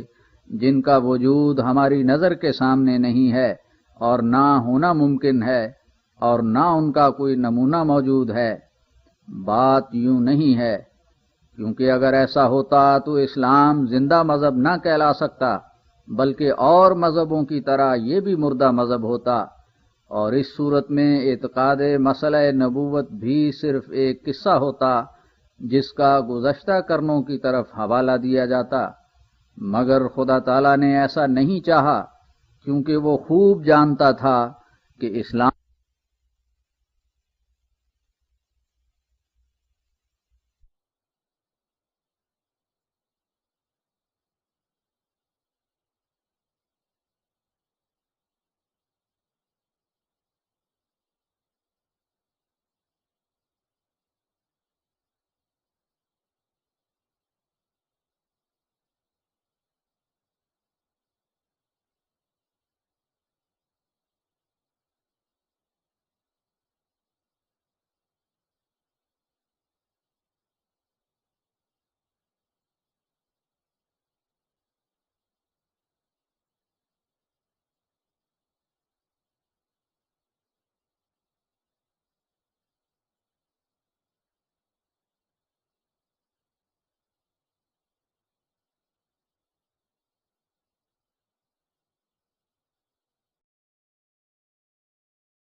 چاہیے جن کا وجود ہماری نظر کے سامنے نہیں ہے اور نہ ہونا ممکن ہے اور نہ ان کا کوئی نمونہ موجود ہے۔ بات یوں نہیں ہے، کیونکہ اگر ایسا ہوتا تو اسلام زندہ مذہب نہ کہلا سکتا، بلکہ اور مذہبوں کی طرح یہ بھی مردہ مذہب ہوتا، اور اس صورت میں اعتقاد مسئلہ نبوت بھی صرف ایک قصہ ہوتا جس کا گزشتہ کرنوں کی طرف حوالہ دیا جاتا۔ مگر خدا تعالیٰ نے ایسا نہیں چاہا، کیونکہ وہ خوب جانتا تھا کہ اسلام کے زندہ ہونے کا ثبوت اور نبوت کی یقینی حقیقت جو ہمیشہ ہر ایک زمانہ میں منکرین وحی کو ساکت کر سکے، اسی حالت میں قائم رہ سکتی ہے کہ سلسلہ وحی برنگ محدثیت ہمیشہ کے لیے جاری رہے۔ سو اس نے ایسا ہی کیا۔ محدث وہ لوگ ہیں جو شرف مکالمہ الہی سے مشرف ہوتے ہیں، اور ان کا جوہر نفس انبیاء کے جوہر نفس سے اشد مشابہت رکھتا ہے، اور وہ خواص عجیبہ نبوت کے لیے بطور آیات باقیہ کے ہوتے ہیں، تا یہ دقیق مسئلہ نزول وحی کا کسی زمانہ میں بے ثبوت ہو کر صرف بطور قصہ کے نہ ہو جائے۔ اور یہ خیال ہرگز درست نہیں کہ انبیاء علیہم السلام دنیا سے بے وارث ہی گزر گئے، اور اب ان کی نسبت کچھ رائے ظاہر کرنا بجوز قصہ خوانی کے اور کچھ زیادہ وقت نہیں رکھتا، بلکہ ہر ایک صدی میں ضرورت کے وقت ان کے وارث پیدا ہوتے رہے ہیں، اور اس صدی میں یہ عاجز ہے۔ خدا تعالیٰ نے مجھ کو اس زمانہ کی اصلاح کے لیے بھیجا ہے، تا وہ غلطیاں جو بجوز خدا تعالیٰ کی خاص تائید کے نکل نہیں سکتی تھیں، وہ مسلمانوں کے خیالات سے نکالی جائیں، اور منکرین کو سچے اور زندہ خدا کا ثبوت دیا جائے، اور اسلام کی عظمت اور حقیقت تازہ نشانوں سے ثابت کی جائے۔ سو یہی ہو رہا ہے۔ قرآن کریم کے معارف ظاہر ہو رہے ہیں، لطائف اور دقائق کلام ربانی کے کھل رہے ہیں، نشان آسمانی اور خوارق ظہور میں آ رہے ہیں، اور اسلام کے حسنوں اور نوروں اور برکتوں کا خدا تعالیٰ نئے سر سے جلوہ دکھلا رہا ہے، جس کی آنکھیں دیکھنے کی ہیں دیکھیں، اور جس میں سچا جوش ہے وہ طلب کرے، اور جس میں ایک ذرہ حب اللہ اور رسول کریم صلی اللہ علیہ وسلم کی ہے وہ اٹھے اور آزمائے، اور خدا تعالیٰ کی اس پسندیدہ جماعت میں داخل ہوئے جس کی بنیادی اینٹ اس نے اپنے پاک ہاتھ سے رکھی ہے۔ اور یہ کہنا کہ اب وحی ولایت کی راہ مسدود ہے اور نشان ظاہر نہیں ہو سکتے اور دعائیں قبول نہیں ہوتی، یہ ہلاکت کی راہ ہے، نہ سلامتی کی۔ خدا تعالیٰ کے فضل کو رد مت کرو، اٹھو، آزماؤ اور پرکھو، پھر اگر یہ پاؤ کہ معمولی سمجھ اور معمولی عقل اور معمولی باتوں کا انسان ہے تو قبول نہ کرو، لیکن اگر کرشمہ قدرت دیکھو اور اسی ہاتھ کی چمک پاؤ جو مؤیدان حق اور مکلمان الہی میں ظاہر ہوتا رہا ہے تو قبول کر لو، اور یقیناً سمجھو کہ خدا تعالیٰ کا اپنے بندوں پر بڑا احسان یہی ہے کہ وہ اسلام کو مردہ مذہب رکھنا نہیں چاہتا، بلکہ ہمیشہ یقین اور معرفت اور الزام خصم کے طریقوں کو کھلا رکھنا چاہتا ہے۔ بھلا تم آپ ہی سوچو کہ اگر کوئی وحی نبوت کا منکر ہو اور یہ کہے کہ ایسا خیال تمہارا سراسر وہم ہے، تو اس کے منہ بند کرنے والی بجز اس کے نمونہ دکھلانے کے اور کون سی دلیل ہو سکتی ہے؟ کیا یہ خوشخبری ہے یا بدخبری کہ آسمانی برکتیں صرف چند سال اسلام میں رہیں اور پھر وہ خشک اور مردہ مذہب ہو گیا؟ اور کیا ایک سچے مذہب کے لیے یہی علامتیں ہونی چاہیے؟ غرض صحیح تفسیر کے لیے یہ معیار ہیں، اور اس میں کچھ شک نہیں کہ سید صاحب کی تفسیر ان 7 معیاروں سے اپنے اکثر مقامات میں محروم و بے نصیب ہے، اور اس وقت اس سے تعرض کرنا ہمارا مقصود نہیں۔ سید صاحب کو قانون قدرت پر بڑا ہی ناز تھا، مگر اپنی تفسیر میں وہ قانون قدرت کا لحاظ بھی چھوڑ گئے۔ مثلا ان کا یہ اعتقاد کہ وحی نبوت بجز اپنے ہی فطرت کے ملکہ کے اور کچھ چیز نہیں، اور اس میں اور خدا تعالیٰ میں ملائکہ کا واسطہ نہیں، کس قدر خدا تعالیٰ کے قانون قدرت کے مخالف ہے۔ ہم صریح دیکھتے ہیں کہ ہم اپنے جسمانی قوا کی تکمیل کے لیے آسمانی توسط کے محتاج ہیں۔ ہمارے اس بدنی سلسلہ کے قیام اور اغراض مطلوبہ تک پہنچانے کے لیے خدا تعالیٰ نے آفتاب اور مہتاب اور ستاروں اور عناصر کو ہمارے لیے مسخر کیا ہے، اور کئی وسائط کے پیرایا میں ہو کر اس علت العلل کا فیض ہم تک پہنچتا ہے، اور بے واسطہ ہرگز نہیں پہنچتا۔ مثلا اگرچہ ہماری آنکھوں کو تو نور خداوند تعالیٰ ہی سے ملتا ہے، کیونکہ وہی تو علت العلل ہے، مگر وہ آفتاب کے واسطے سے ہماری آنکھوں تک پہنچاتا ہے۔ ہم ایک چیز بھی نظام ظاہری میں ایسی نہیں دیکھتے جس کو خدا تعالیٰ بلا واسطہ آپ ہی اپنا مبارک ہاتھ لمبا کر کے ہمیں دے دے، بلکہ ہر ایک چیز وسائط کے ذریعہ سے ملتی ہے۔ پھر ہم یہ بھی دیکھتے ہیں کہ ہمارے ظاہری قوا کی خلقت تام نہیں ہے، یعنی ایسا نہیں ہے کہ مثلا مستقل طور پر روشن ہوں، اور آپ کے مجوزہ ملکہ وحی کی طرح ایسا ان میں ملکہ موجود ہو جو آفتاب کے واسطہ سے ہم کو مستغنی کر دے۔ پھر اس نظام کے برخلاف بے اصل باتیں آپ کی کیوں کر صحیح ٹھہر سکیں؟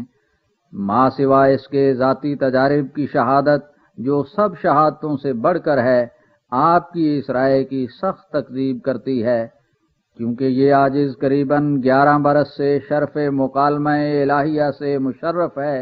اور اس بات کو بخوبی جانتا ہے کہ وحی در حقیقت آسمان سے نازل ہوتی ہے۔ وحی کی مثال اگر دنیا کی چیزوں میں سے کسی چیز کے ساتھ دی جائے تو شاید کسی قدر تارے برقی سے مشابہ ہے، جو اپنے ہر ایک تغیر کی آپ خبر دیتی ہے۔ میں نے دیکھا ہے کہ وحی کے وقت جو برنگ وحی ولایت میرے پر نازل ہوتی ہے، ایک خارجی اور شدید الاثر تصرف کا احساس ہوتا ہے، اور بعض دفعہ یہ تصرف ایسا قوی ہوتا ہے کہ مجھ کو اپنے انوار میں ایسا دبا لیتا ہے کہ میں دیکھتا ہوں کہ میں اس کی طرف ایسا کھینچا گیا ہوں کہ میری کوئی قوت اس کا مقابلہ نہیں کر سکتی۔ اس تصرف میں کھلا اور روشن کلام سنتا ہوں، بعض وقت ملائکہ کو دیکھتا ہوں۔ حاشیے میں حضور فرماتے ہیں صرف اتنا ہی نہیں کہ ملائک بعض وقت نظر آتے ہیں، بلکہ بسا اوقات ملائک کلام میں اپنا واسطہ ہونا ظاہر کر دیتے ہیں، اور سچائی میں جو اثر اور ہیبت ہوتی ہے، فرمایا اور سچائی میں جو اثر اور ہیبت ہوتی ہے مشاہدہ کرتا ہوں، اور وہ کلام بسا اوقات غیب کی باتوں پر مشتمل ہوتا ہے، اور ایسا تصرف اور اخذ خارجی ہوتا ہے جس سے خدا تعالیٰ کا ثبوت ملتا ہے۔ اب اس سے انکار کرنا ایک کھلی کھلی صداقت کا خون کرنا ہے۔ مناسب ہے کہ سید صاحب موت سے پہلے اس صداقت کو آج مان لیں اور آسمانی وحی کی توہین نہ کریں۔ تعجب ہے کہ وہ نظام ظاہری کو تو دیکھتے ہیں اور پھر نظام باطنی کا اس پر قیاس نہیں کرتے، نہیں سمجھتے کہ وہ خدا جس نے ہمارے نظام جسمانی کو اس طرح بنایا کہ آسمان سے ظاہری روشنی ہمارے لیے اترتی ہے اور حقیقی مؤثر آسمانی وسائط کے ذریعہ سے ہمارے جسمانی قوا پر اپنا فیض نازل کرتا ہے، اور بغیر واسطہ علل کے کوئی فیض نازل کرنا اس کی عادت ہی نہیں، تو پھر کیوں کر وہ خدا ہمارے روحانی نظام میں اس سلسلہ وسائط سے بالکل ہم کو منقطع کر دیوے؟ کیا جسمانی طور سے ہم اس سلسلہ سے منقطع ہیں، یا در حقیقت ایک سلسلہ وسائط میں بندھے ہوئے ہیں جو علت العلل سے شروع ہو کر ہم تک پہنچتا ہے؟ اس بحث پر غور کرنے کے لیے ہماری کتاب توضیح مرام اور آئینہ کمالات اسلام دیکھنی چاہیے۔ خاص کر فرشتوں کی ضرورت میں جس قدر مبسوط بحث آئینہ کمالات اسلام میں ہے، اس کی نظیر کسی دوسری کتاب میں نہیں پاؤ گے۔ اور سید صاحب کی خدا شناسی کا اندازہ معلوم کرنے کے لیے یہ ان کے اقوال کافی ہیں کہ وہ مخلوقات کو مقدر حقیقی کے تصرفوں اور حکومتوں سے بے نیاز کر بیٹھے ہیں، نہیں جانتے کہ خدا تعالیٰ کی خدائی اس کی قدرت کاملہ سے وابستہ ہے، اور قدرت اسی کا نام ہے کہ اس کے تصرفات اس کی مخلوق پر ہر آن غیر محدود ہوں۔ بلا شبہ یہ سچ ہے کہ اگر اس مخلوقات کو اس نے پیدا کیا ہے تو اپنی غیر محدود ذات کی طرح غیر محدود تصرفات کی گنجائش بھی رکھ لی ہوگی، تا کسی درجہ پر اس کی خدائی کا تعطل لازم نہ آوے۔ اس سلسلے میں حاشیے میں حضور فرماتے ہیں اگر یہ اعتراض کیا جائے کہ اس بات کے ماننے سے کہ خدا تعالیٰ کی غیر متناہی حکمت استحالات غیر متناہیہ پر قادر ہے، حقائق اشیاء سے امان اٹھ جاتا ہے۔ مثلا اگر خدا تعالیٰ اس بات پر قادر سمجھا جائے کہ پانی کی صورت نوعیہ کو سلب کر کے ہوا کی صورت نوعیہ اس کی جگہ رکھ دے، یا ہوا کی صورت نوعیہ کو سلب کر کے آگ کی صورت نوعیہ کو اس کی قائم مقام کر دے، یا آگ کی صورت نوعیہ کو سلب کر کے ان مخفی اسباب سے جو اس کے علم میں ہیں پانی کی صورت نوعیہ میں لے آوے، یا مٹی کو کسی زمین کی تہ میں تصرفات لطیفہ سے سونا بنا دے یا سونے کو مٹی بنا دے، تو اس سے امان اٹھ جائے گا اور علوم و فنون ضائع ہو جائیں گے۔ تو اس سوال کا جواب یہ ہے کہ یہ خیال سراسر فاسد ہے، کیونکہ ہم دیکھتے ہیں کہ خدا تعالیٰ اپنی مخفی حکمتوں کے تصرف سے عناصر وغیرہ کو صدہا طور کے استحالات میں ڈالتا رہتا ہے۔ ایک زمین کو ہی دیکھو کہ وہ انواع و اقسام کے استحالات سے کیا کچھ بنتی رہتی ہے، اسی سے سم الفار نکل آتا ہے، اور اسی سے فاض زہر، اور اسی سے سونا، اور اسی سے چاندی، اور اسی سے طرح طرح کے جواہرات، اور ایسا ہی بخارات کا صعود ہو کر کیا کیا چیزیں ہیں جو جو آسمان میں پیدا ہو جاتی ہیں۔ انہی بخارات میں سے برف گرتی ہے اور انہی سے اولے بنتے ہیں، اور انہی میں سے برق، اور انہی میں سے سائقہ، اور یہ بھی ثابت ہوا ہے کہ کبھی جو آسمان سے راکھ بھی گرتی ہے۔ تو کیا ان حالات سے علم باطل ہو جاتے ہیں یا امان اٹھ جاتا ہے؟ اور اگر یہ کہو کہ ان چیزوں میں تو خدا تعالیٰ نے پہلے ہی سے ان کی فطرت میں ان تمام استحالات کا مادہ رکھا ہے، تو ہمارا یہ جواب ہوگا کہ ہم نے کب اور کس وقت کہا ہے کہ اشیاء متنازع فیہا میں ایسا مادہ متشارکہ نہیں رکھا گیا، بلکہ صحیح اور سچا مذہب تو یہی ہے کہ خدا تعالیٰ نے جو اپنی ذات میں واحد ہے تمام اشیاء کو شے واحد کی طرح پیدا کیا ہے تا وہ موجد واحد کی وحدانیت پر دلالت کریں۔ سو خدا تعالیٰ نے اسی وحدانیت کے لحاظ سے اور نیز اپنی قدرت غیر محدودہ کے تقاضا سے استحالات کا مادہ ان میں رکھا ہے، اور بجوز ان روحوں کے جو اپنی سعادت اور شقاوت میں خالدین فیہا ابداً الجن آیت 24 کے مصداق ٹھہرائے گئے ہیں،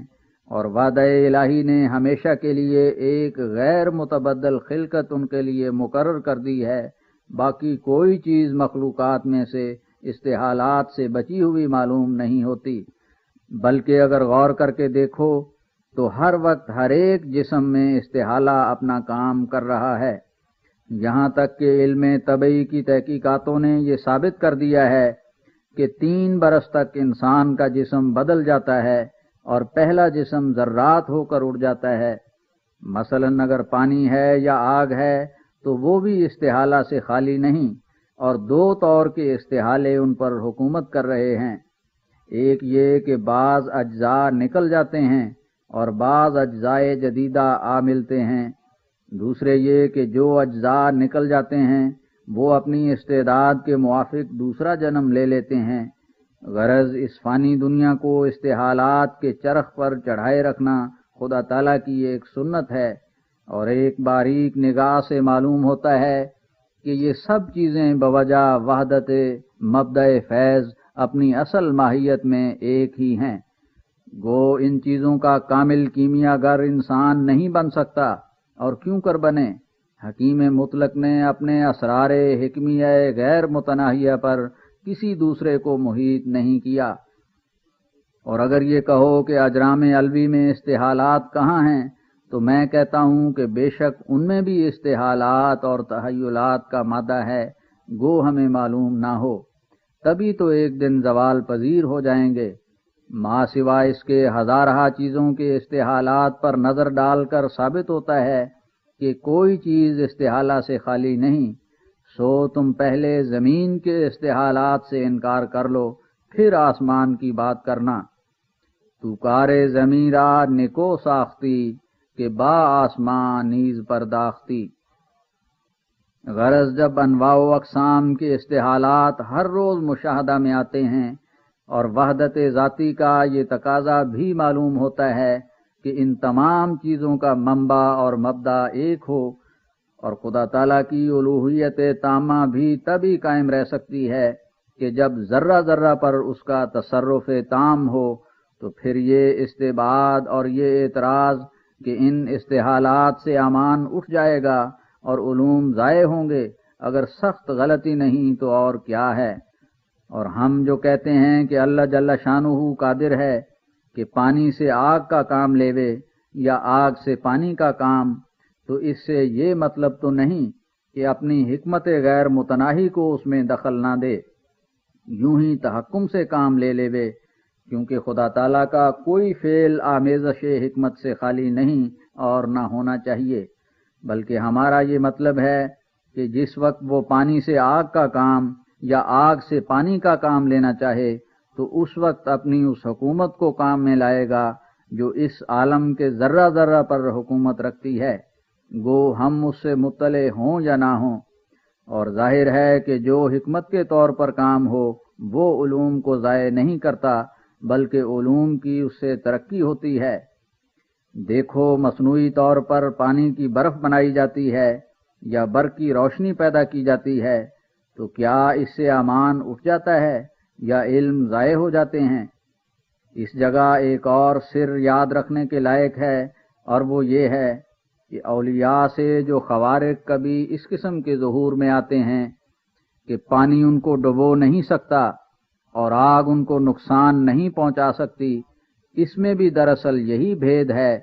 کہ حکیم مطلق جس کی بے انتہا اسرار پر انسان حاوی نہیں ہو سکتا، اپنے دوستوں اور مقربوں کی توجہ کے وقت کبھی یہ کرشمہ قدرت دکھلاتا ہے کہ وہ توجہ عالم میں تصرف کرتی ہے،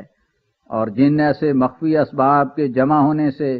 مثلاً آگ کی حرارت اپنے اثر سے رک سکتی ہے، خواہ وہ اسباب اجرام علوی کی تاثیریں ہوں یا خود مثلاً آگ کی کوئی مخفی خاصیت یا اپنے بدن کی ہی کوئی مخفی خاصیت یا ان تمام خاصیتوں کا مجموعہ ہو، وہ اسباب اس توجہ اور اس دعا سے حرکت میں آتی ہیں، تب ایک امر خارق عادت ظاہر ہوتا ہے، مگر اس سے حقائق اشیاء کا اعتبار نہیں اٹھتا اور نہ علوم ضائع ہوتے ہیں، بلکہ یہ تو علوم الہیہ میں سے خود ایک علم ہے اور یہ اپنے مقام پر ہے۔ اور مثلاً آگ کا محرک بالخاصیت ہونا اپنے مقام پر، بلکہ یوں سمجھ لیجئے کہ یہ روحانی مواد ہیں جو آگ پر غالب آ کر اپنا اثر دکھاتے ہیں اور اپنے وقت اور اپنے محل سے خاص ہیں۔ اس دقیقہ کو دنیا کی عقل نہیں سمجھ سکتی کہ انسان کامل خدا تعالیٰ کے روح کا جلوہ گاہ ہوتا ہے، اور جب کبھی کامل انسان پر ایک ایسا وقت آ جاتا ہے کہ وہ اس جلوہ کا عین وقت ہوتا ہے، تو اس وقت ہر ایک چیز اس سے ایسی ڈرتی ہے جیسا کہ خدا تعالیٰ سے۔ اس وقت اس کو درندہ کے آگے ڈال دو، آگ میں ڈال دو، وہ اس سے کچھ بھی نقصان نہیں اٹھائے گا، کیونکہ اس وقت خدا تعالیٰ کی روح اس پر ہوتی ہے اور ہر ایک چیز کا عہد ہے کہ اس سے ڈرے۔ یہ معرفت کا ایک آخری بھید ہے جو بغیر صحبت کاملین سمجھ میں نہیں آ سکتا، کیونکہ یہ نہایت دقیق اور پھر نہایت درجہ نادر الوقوع ہے، اس لیے ہر ایک فہم اس فلسفی سے آگاہ نہیں۔ مگر یہ یاد رکھو کہ ہر ایک چیز خدا تعالیٰ کی آواز سنتی ہے، ہر ایک چیز پر خدا تعالیٰ کا تصرف ہے، اور ہر ایک چیز کی تمام ڈوریاں خدا تعالیٰ کے ہاتھ میں ہیں۔ اس کی حکمت ایک بے انتہا حکمت ہے جو ہر ایک ذرہ کی جڑ تک پہنچی ہوئی ہے، اور ہر ایک چیز میں اتنی ہی خاصیتیں ہیں جتنی اس کی قدرتیں ہیں۔ جو شخص اس بات پر ایمان نہیں لاتا وہ اس گروہ میں داخل ہے جو ما قدر اللہ حق قدرہ ہی الانعام آیت 92 کے مصداق ہیں۔ اور چونکہ انسان کامل مظہر اتم تمام عالم کا ہوتا ہے، اس لیے تمام عالم اس کی طرف وقتاً فوقتاً کھینچا جاتا ہے۔ وہ روحانی عالم کا ایک عنکبوت ہوتا ہے اور تمام عالم اس کی تاریں ہوتی ہیں، اور خوارق کا یہی سر ہے۔ بر کاروبار ہستی اثریست عارفاں را ز جہاں چے دید آنکس کے نہ دید این جہاں را۔ فرمایا اور اگر نعوذ باللہ آریہ ہندوؤں کا قول صحیح ہے کہ پرمیشور ارواح اور ذرات عالم کا پیدا کرنے والا نہیں، تو اس صورت میں بلا شبہ ایسا کمزور پرمیشور کسی حد تک کچھ ضعیف سی حکومت کر کے پھر ٹھہر جائے گا اور ایک رسوائی کے ساتھ اس کی پردہ دری ہوگی، مگر ہمارا خداوند قادر مطلق ایسا نہیں ہے۔ وہ تمام ذرات عالم اور ارواح اور جمیع مخلوقات کو پیدا کرنے والا ہے۔ اس کی قدرت کی نسبت اگر کوئی سوال کیا جائے تو بجز ان خاص باتوں کے جو اس کی صفات کاملہ اور مواعید صادقہ کے منافی ہوں، باقی سب امور پر وہ قادر ہے۔ اور یہ بات کہ گو وہ قادر ہو مگر کرنا نہیں چاہتا، یہ عجیب بےہودہ الزام ہے، جبکہ اس کی صفات میں کل یومن ہوا فی شان الرحمن آیت 30 بھی داخل ہے۔ اور ایسے تصرفات کے پانی سے برودت دور کرے یا آگ سے خاصیت احراق زائل کر دے، اس کی صفات کاملہ اور مواعید صادقہ کی منافی نہیں ہیں، تو پھر کیوں تحکم کی راہ سے کہا جائے کہ ہمیشہ کے لیے اس پر لازم ہو گیا ہے کہ ان چیزوں کی خاصیت میں کبھی تصرف نہ کرے؟ اس لزوم پر دلیل کیا ہے اور وجہ کیا ہے؟ اور خدا تعالیٰ کو اس بے وجہ التزام کی جو اس کی خدائی کو بھی داغ لگاتا ہے ضرورت کیا ہے؟ معلوم ہوتا ہے کہ اس رسالہ میں سید صاحب بھی اس کمزور خیال کے بودے پن کو سمجھ گئے ہیں، اس لیے اپنے رقیق قول کے قائم رکھنے کے لیے انہوں نے ایک اور رقیق عذر پیش کیا ہے، اور وہ یہ کہ خدا تعالیٰ نے قرآن کریم میں کسی جگہ آگ کے گرم ہونے کی طرف اشارہ کیا ہے اور کسی جگہ پانی کے سرد ہونے کی طرف ایما فرمایا ہے، اور کبھی کہا ہے کہ سورج مشرق سے مغرب کی طرف جاتا ہے۔ تو یہ بیانات جو حالات موجودہ کے اظہار کے لیے ہیں، سید صاحب کی نظر میں بطور وعدہ کے ہیں، جن میں تغیر و تبدیل ممکن نہیں۔ اگر استخراج دلائل کا یہی طریق ہے تو سید صاحب پر بڑی مشکل پڑے گی، اور ان کو ماننا پڑے گا کہ تمام بیانات قرآن کریم کے مواعید میں داخل ہیں۔ مثلا خدا تعالیٰ نے جو حضرت زکریا علیہ السلام کو بشارت دے کر فرمایا انا نبشرک بغلام مریم، آیت 8، تو بموجب قاعدہ سید صاحب کے چاہیے تھا کہ حضرت یحییٰ علیہ السلام ہمیشہ غلام یعنی لڑکے ہی رہتے، کیونکہ خدا تعالیٰ نے حضرت یحییٰ علیہ السلام کو غلام کر کے پکارا ہے اور یہ وعدہ ہو گیا۔ ایسی ہی اور بیسیوں مثالیں ہیں، سب کو بیان کرنا صرف وقت ضائع کرنا ہے۔ اگر سید صاحب کی نظر میں واقعات موجودہ کے بیان کرنے سے آئندہ کے لیے اور ہمیشہ کے لیے کوئی وعدہ لازم آ جاتا ہے تو ان سے ڈرنا چاہیے کہ ایسا ہی وہ بات بات میں انسانوں پر الزام لگائیں گے اور ایک موجودہ واقعہ کے بیان کرنے کو وہ ایک دائمی وعدہ سمجھ لیں گے۔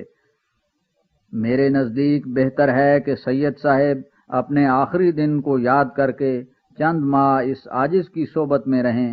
اور چونکہ میں مامور ہوں اور مبشر ہوں، اس لیے میں وعدہ کرتا ہوں کہ سید صاحب کے اطمینان کے لیے توجہ کروں گا، اور امید رکھتا ہوں کہ خدا تعالیٰ کوئی ایسا نشان دکھلائے کہ سید صاحب کے مجوزہ قانون قدرت کو ایک دم میں خاک میں ملا دے۔ اور اس قسم کے کام اب تک بہت ظہور میں آئے ہیں کہ جو سید صاحب کی نظر میں قانون قدرت کے مخالف ہیں، مگر ان کا بیان کرنا بے فائدہ ہے کہ سید صاحب اس کو ایک قصہ سمجھیں گے۔ سید صاحب وحی ولایت کی ایسی پیش گوئیوں سے بھی تو منکر ہیں جو بذریعہ الہام اولیاء اللہ کو معلوم ہوتے ہیں، اور ان کی نظر میں وہ ایسے ہی خلاف قانون قدرت ہیں جیسا کہ آگ کا اپنی خاصیت احراق کو چھوڑ دینا۔ ایسا ہی دعا کی ذاتی تاثیرات بھی، جن کے ذریعہ سے وہ مطلب حاصل ہو جاتا ہے جس کے لیے دعا کی گئی، سید صاحب کی نظر میں خلاف قانون قدرت ہیں۔ سو اگر سید صاحب میرے پاس آ نہیں سکتے تو ان دونوں باتوں میں ہی وعدہ قبول حق کر کے مجھ کو اجازت دیں کہ ان کی نسبت جناب الہی میں توجہ کر کے جو کچھ ظاہر ہو وہ شائع کروں۔ اس سے عام لوگوں کو فائدہ ہو جائے گا۔ اگر سید صاحب کی رائے در حقیقت درست ہے تو میں اپنے مطلب میں کامیاب نہیں ہوں گا، ورنہ عقل مند لوگ سید صاحب کے خراب عقیدوں سے نجات پا کر پھر اپنے عظیم الشان خدا تعالیٰ کو پہچان لیں گے اور محبت سے اس کی طرف رجوع کریں گے، اور دعا کے وقت اس کی رحمتوں سے نا امید نہیں ہوں گے، اور ہاتھ اٹھانے کے وقت لذت اٹھائیں گے۔ اور خدا تعالیٰ کے وجود کا فائدہ بھی تو یہی ہے کہ ہماری دعائیں سنیں اور آپ اپنے وجود سے ہمیں خبر دے، نہ کہ ہم ہزار تکلیف سے ایک بت کی طرح ایک فرضی خدا دل میں قائم کریں جس کی ہم آواز نہیں سن سکتے اور اس کی نمایاں قدرت کا کوئی جلوہ نہیں دیکھ سکتے۔ یقیناً سمجھو کہ وہ قادر خدا موجود ہے جو ہر چیز پر قادر ہے۔ وما غلت ایدی ہے بل یداہ مبسوطتان ينفق کیف یشاء ویفعل ما یرید وہو علی کل شیء قدیر وآخر دعوانا ان الحمد للہ رب العالمین۔ روئے دل بر از طلبگاران می دارد حجاب، می درخشد در خرد می تابد اندر ماہتاب، لیکن روئے حسین از غافلاں ماند نہاں، عاشق باید کے بردارند از بہرش نقاب، دامن پاکش ز نخوت ہا نمی آید بدست، ہیچ راہی نیست از غیر عجز و درد و اضطراب، بس خطرناک است راہ کوچہ یار قدیم، جاں سلامت بایدت از خود روی ہا سربتاب، تا کلامش فہم و عقل ناسزایاں کم رسد، ہر کے از خود گم شود او یا بداں راہ ثواب، مشکل قرآن از ابنائے دنیا حل شود،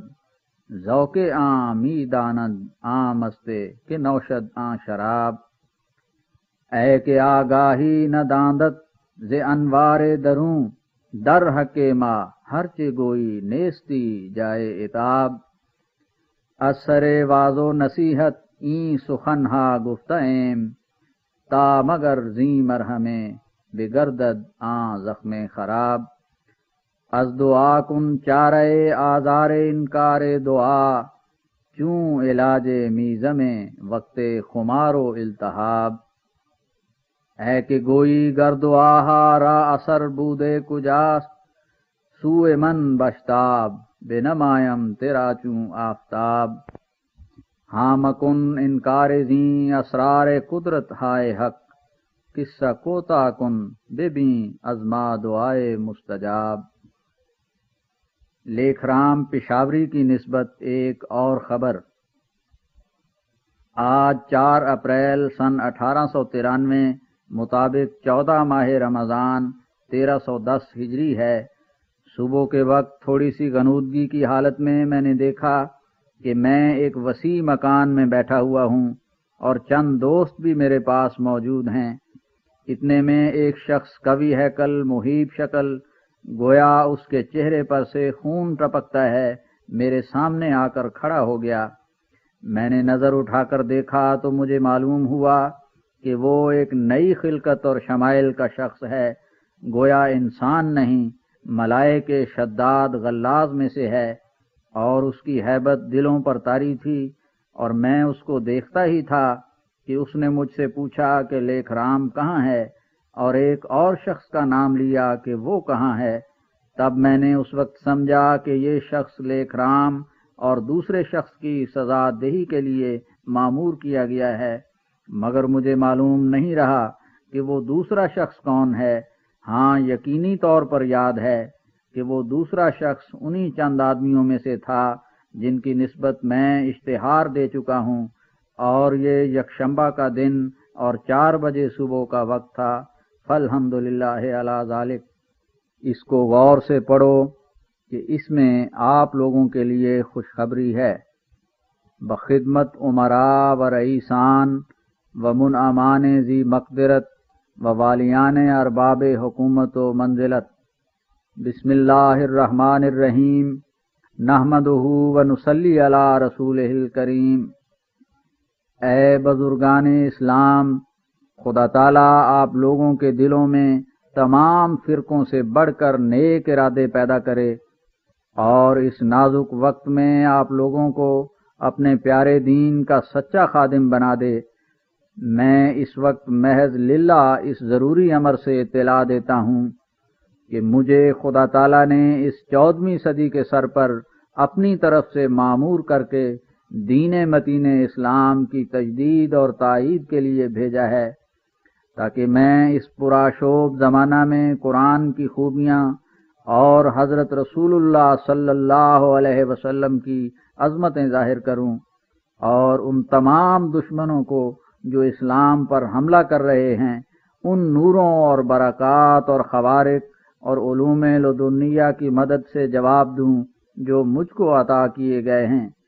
سو یہ کام برابر 10 برس سے ہو رہا ہے،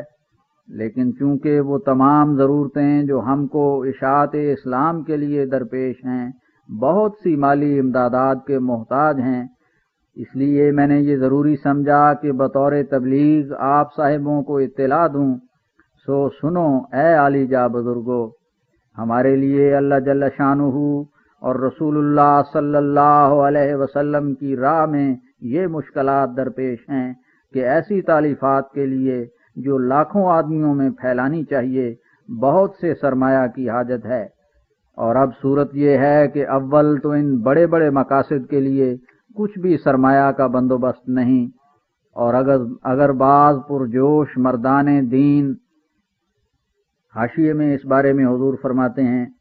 پرجوش مردان دین سے مراد اس جگہ اخویم حضرت مولوی حکیم نور الدین صاحب بھیروی ہیں، جنہوں نے گویا اپنا تمام مال اسی راہ میں لٹا دیا ہے، اور بعد ان کے میرے دلی دوست حکیم فضل دین صاحب اور نواب محمد علی خان صاحب کوٹلہ مالیر اور درجہ بدرجہ تمام وہ مخلص دوست ہیں جو اس راہ میں فدا ہو رہے ہیں۔ فرمایا، اور اگر بعض پرجوش مردان دین کی ہمت اور اعانت سے کوئی کتاب تالیف ہو کر شائع ہو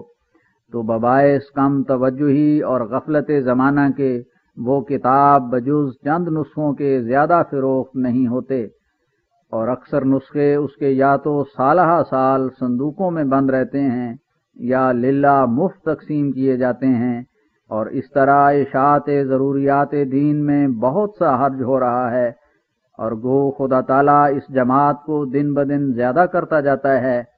مگر ابھی تک ایسے دولت مندوں میں سے ہمارے ساتھ کوئی بھی نہیں کہ کوئی حصہ متدبہ اس خدمت اسلام کا اپنے ذمہ لے لے، اور چونکہ یہ عاجز خدا تعالیٰ سے مامور ہو کر تجدید دین کے لیے آیا ہے، اور مجھے اللہ جل شانہ نے یہ خوشخبری بھی دی ہے کہ وہ بعض امراء اور ملوک کو بھی ہمارے گروہ میں داخل کرے گا، اور مجھے اس نے فرمایا کہ میں تجھے برکت پر برکت دوں گا، یہاں تک کہ بادشاہ تیرے کپڑوں سے برکت ڈھونڈیں گے۔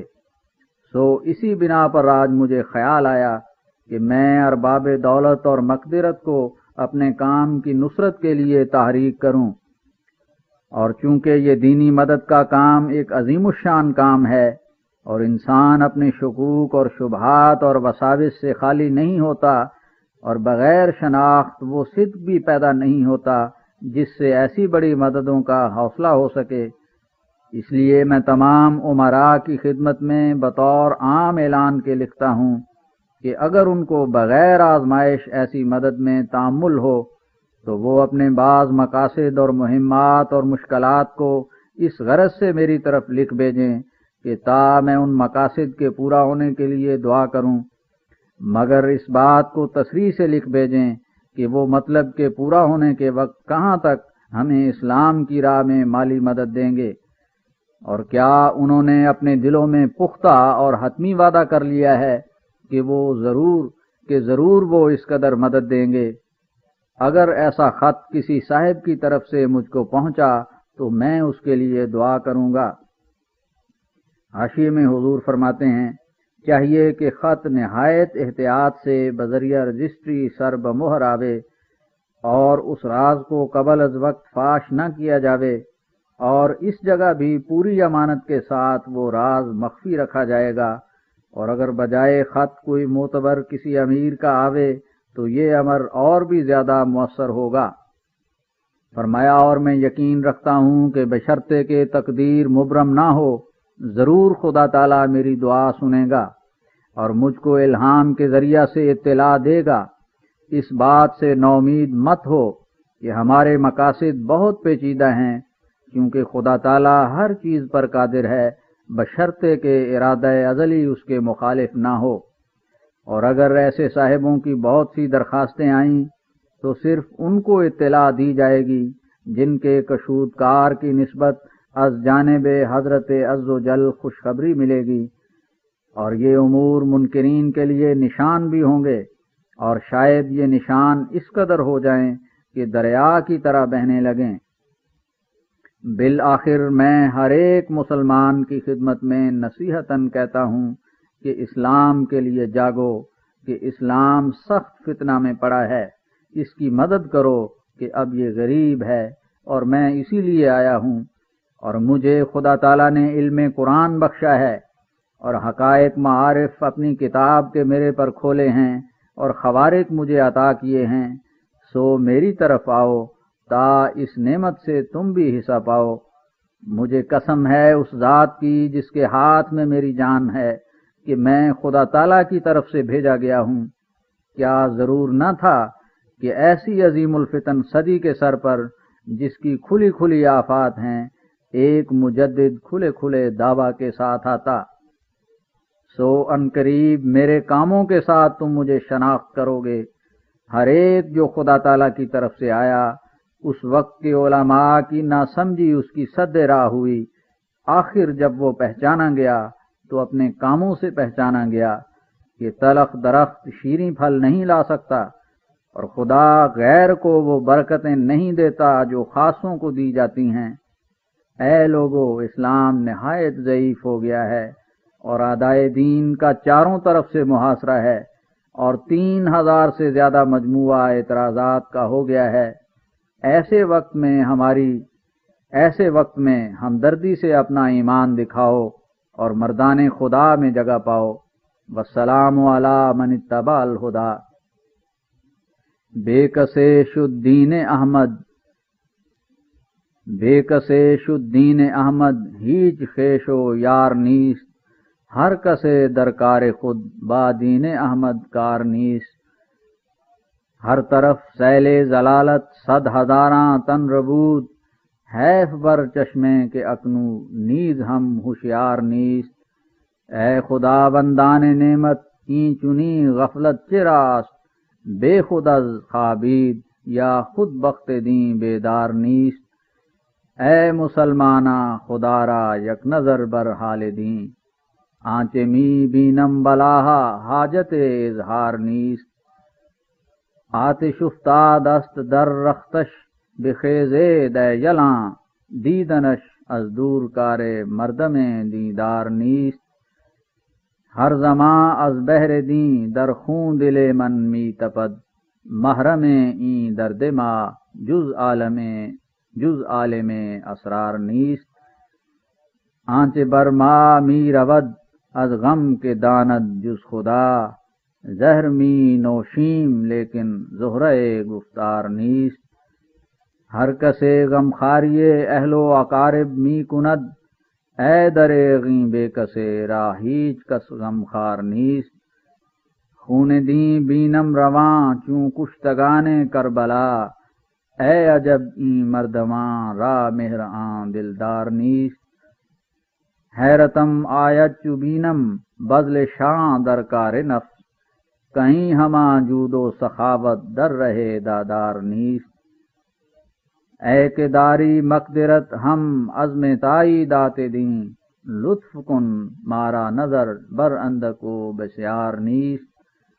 بین کہ چون در خاک می غلطت ز جور ناکساں۔ آن کے مثل او بزیر گنبد دوار نیست۔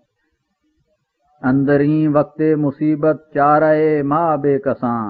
جز دعائے با مداد و گریہ اسحار نیست۔ اے خدا ہرگز مکن شاد آن دل تاریک راہ۔ اے خدا ہرگز مکن شاد آن دل تاریک راہ۔ آن کے او را فکر دین احمد مختار نیست۔ اے برادر 5 روز ایام عشرت ہا بود۔ دائما عیش و بہار گلشن و گلزار نیست۔ الراکم مرزا غلام احمد از قادیان، ضلع گرداسپورہ، پنجاب۔ بسم اللہ الرحمن الرحیم۔ اللہم صلی علی محمد و آل محمد افضل الرسل و خاتم النبیین۔ اشتہار: کتاب براہین احمدیہ، جس کو خدا تعالیٰ کی طرف سے مؤلف نے ملہم و معمور ہو کر بغرض اصلاح و تجدید دین تالیف کیا ہے، جس کے ساتھ 10,000 روپیہ کا اشتہار ہے، جس کا خلاصہ مطلب یہ ہے